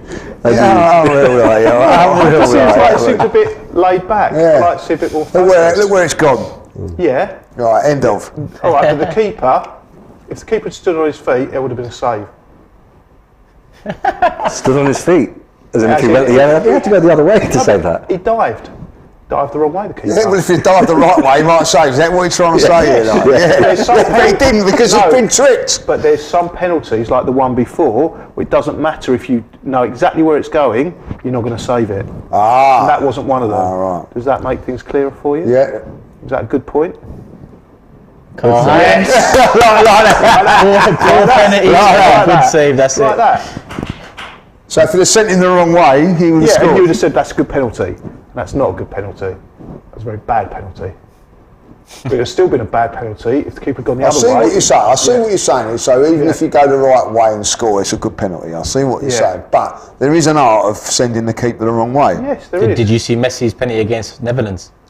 Yeah, I did. You would call that a poor penalty, but reality is he knew exactly what he was doing. Yeah. But there are some penalties, as we saw in that first AC Milan one, where it doesn't matter what the keeper does, whether it's not guesswork. Right, what do you reckon here? What do you No reckon? hands on hips, Julian. No hands on hips. Marquinhos. He's looking at where he's going to put the ball, and he's going to put it to the keeper's left. Oh, Is that a good penalty? Because That was a good penalty because he's died. You could see what he was going to do. He had it in his mind.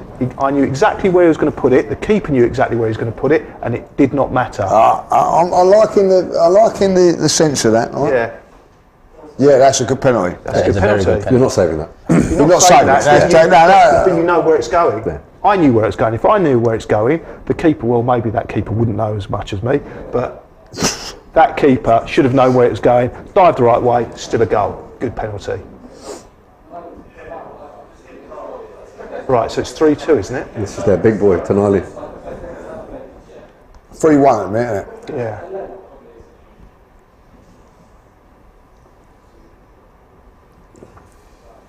AC Milan's third He's in a penalty. slow one, isn't Oh, nearly got there. What we saying there? What we we're saying? Nearly got there. I would say that wasn't. That was Clean strike. yeah, clean. It was an average penalty.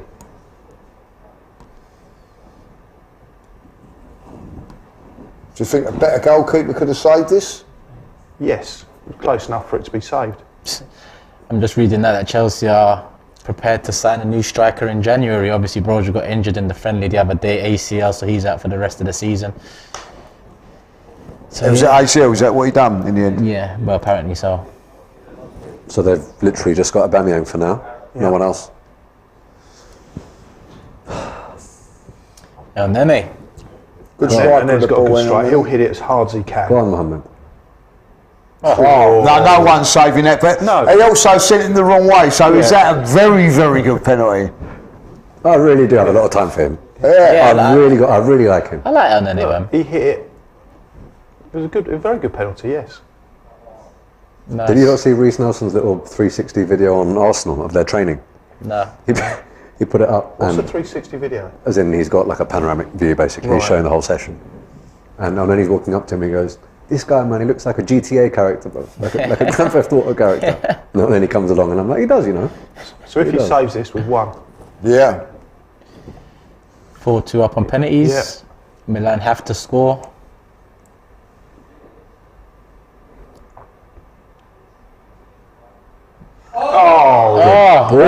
okay. All right. We've seen one work over the two penalty shootouts.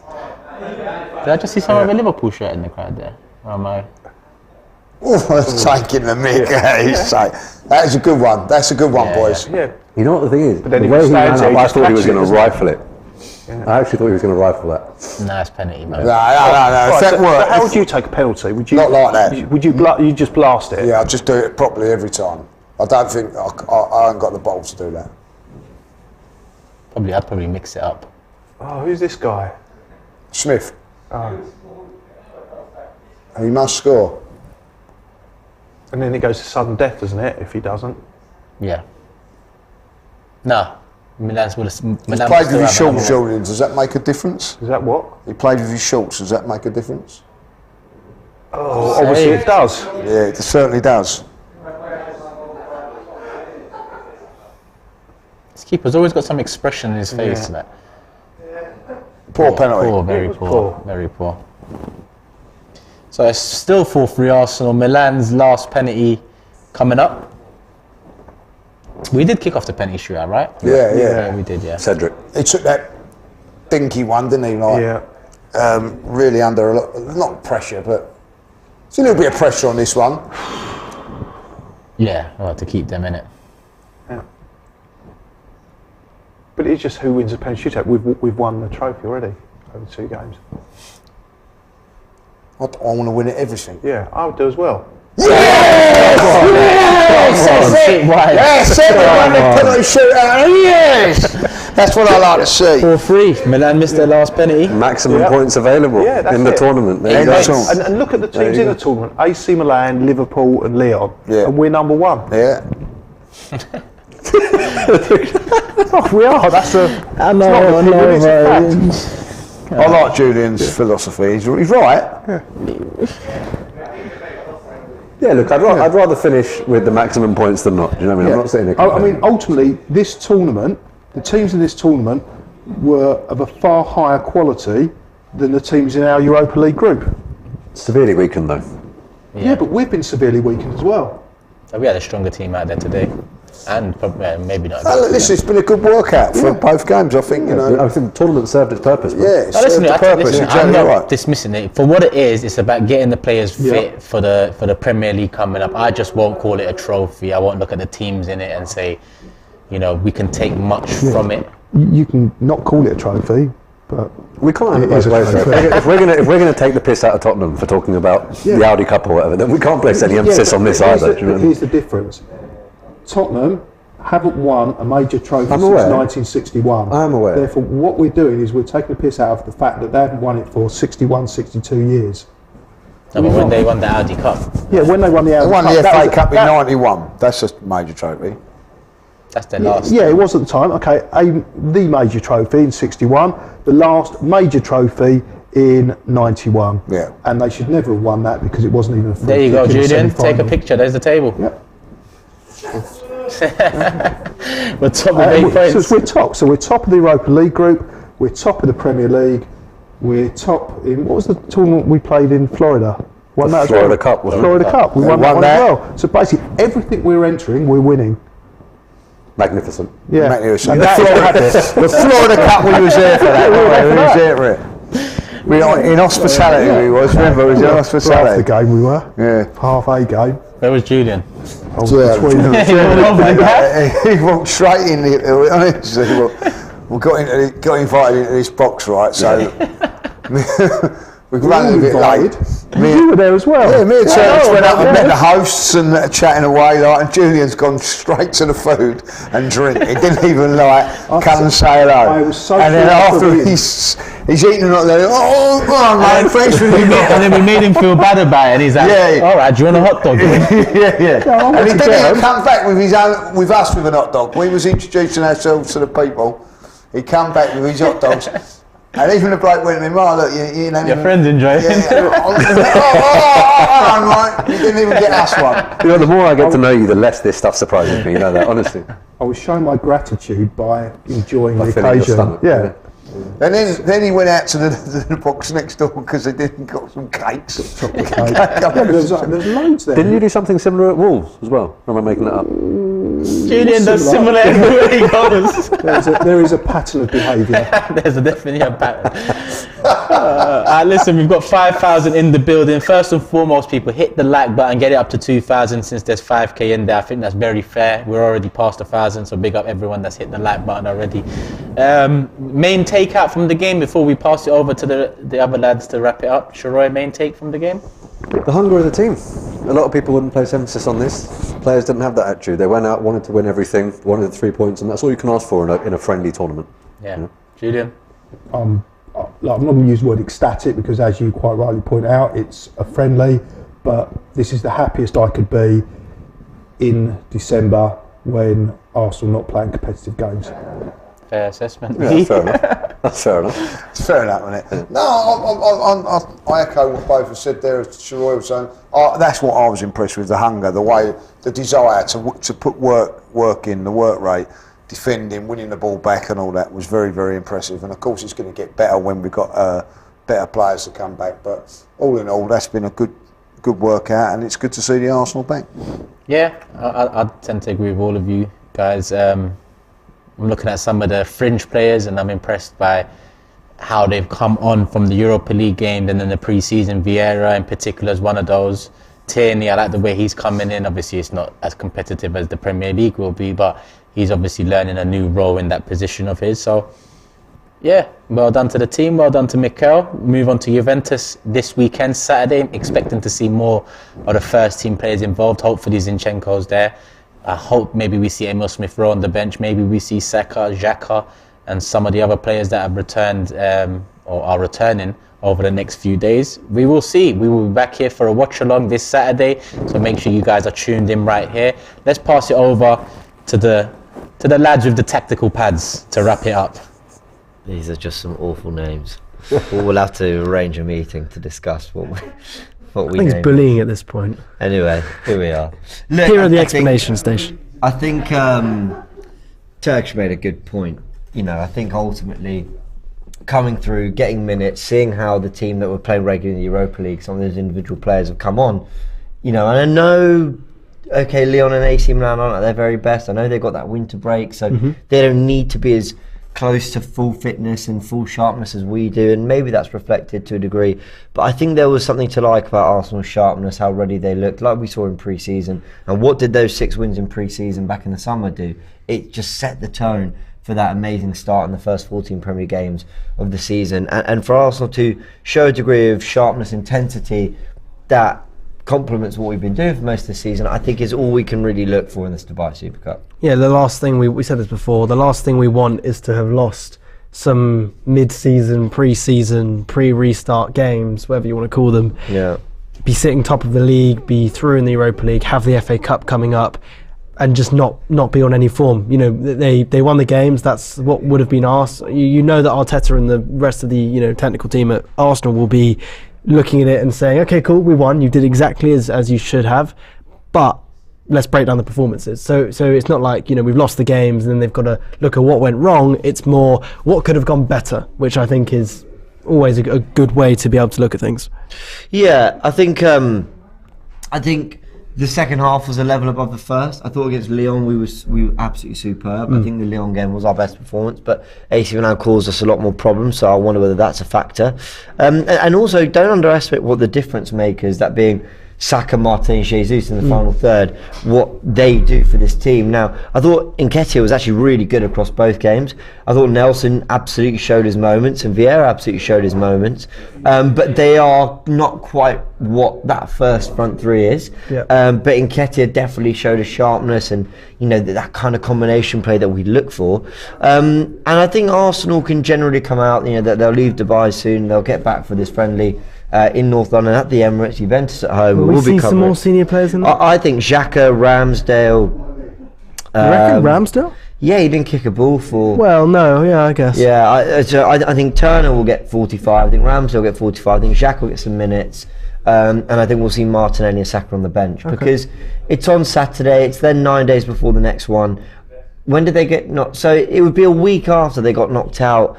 Actually, maybe that is a bit too soon. Maybe there'd be 4 maybe days Martinelli off and not Saka. Sorry, maybe Martinelli, not Saka. Let's do a really quick player ratings for the players that we saw.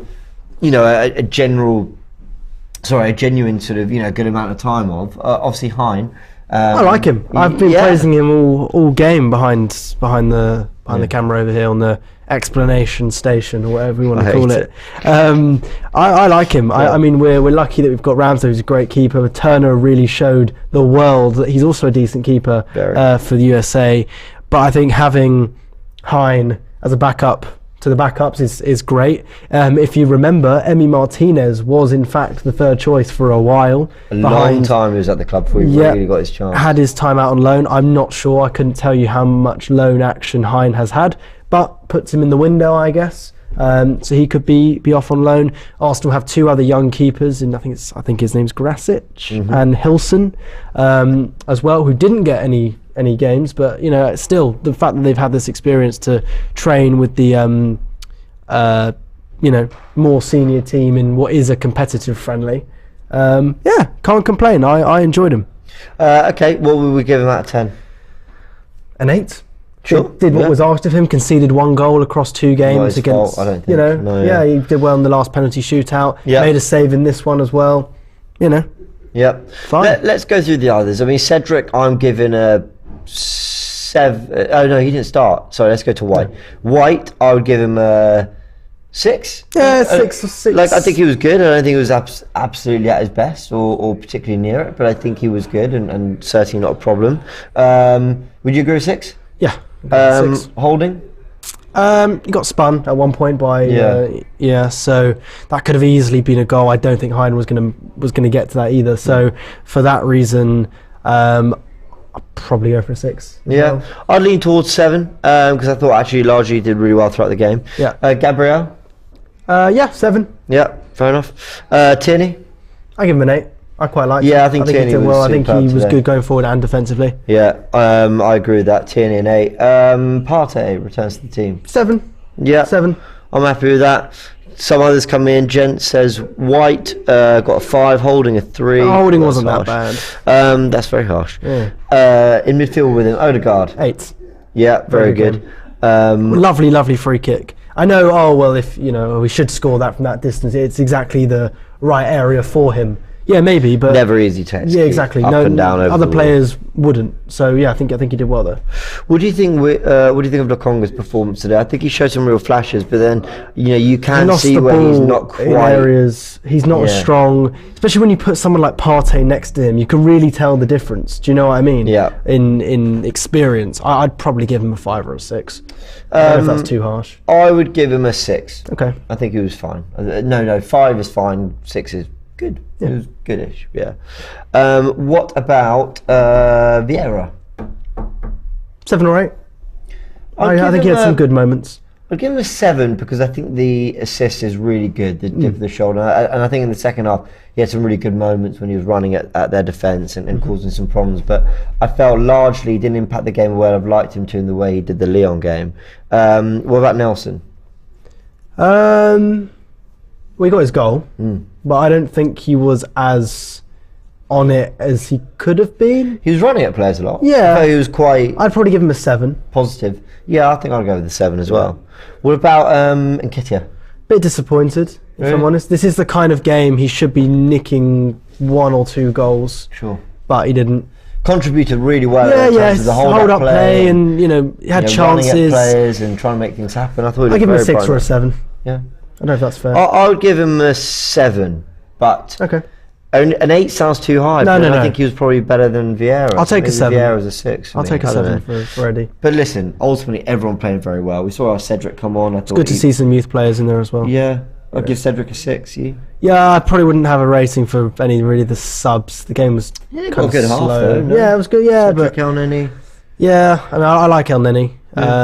But yeah, we won the penalty shootout. Listen, like I said, we've done what we wanted. We've got 8 points. Fantastic. So Yeah, and I complain. think who's left to play? I think who still needs to play each other. So we've played AC Milan and Lyon. Liverpool have played Lyon. So Liverpool AC then. Liverpool will have AC, and then so Lyon must be done. Oh, okay. Yeah, yes, it'll be Liverpool AC. Yes, I'm being done. Right, so they'll play each other. All right. Well, listen, the Dubai Super Cup comes to an end, people. Gutted. Look, 2, I think, much needed friendlies. Yeah. I think certainly a more than respectable level of opposition, and then that's not just creating the clubs. I know what AC Milan have been doing the last few years, but players missing, the likes of Rafael, Teo Hernandez, but plenty of quality out there, and plenty of quality they brought on, the likes of Diaz as well, Benacer, who we know has been linked to the Arsenal a lot. So they brought on their quality. They showed what they're about as well at times in that game. They got their goal. I thought Arsenal looked generally quite comfortable, especially in the second half, got even better and played some really nice stuff across this mini tournament, and are looking good for Juve. And Here we come. Yeah, come Juve, then it's all eyes on the Premier League returning. I'm sure there'll be some pre-season behind closed doors friendly. But Harvey, a big thank you for joining. James. Remember, guys, to go pick up the merch. The link is in the description below. AFTVstore.com, am I right? That's correct. Look at that. You can go grab your North Bank, or I've got the James is stripping for us. Air Ramsdale. Look away now. There we go, Air Ramsdale. Look at Yeah, that. I mean, it's perfect. not the best, but as in it's the best, but not the best. Show it, you get what I mean. Yes. Anyway, we're going to end it there. Thank you so much for joining us, guys. Really enjoyed it. Fan cams are coming out, so do look out for those. And of course, we will be doing live shows throughout the week and reacting to this, that, any other news, especially because transfer stuff really seems to be hotting up now. All in the lead up to Juventus on Saturday. So we'll see you then. Thanks for joining us.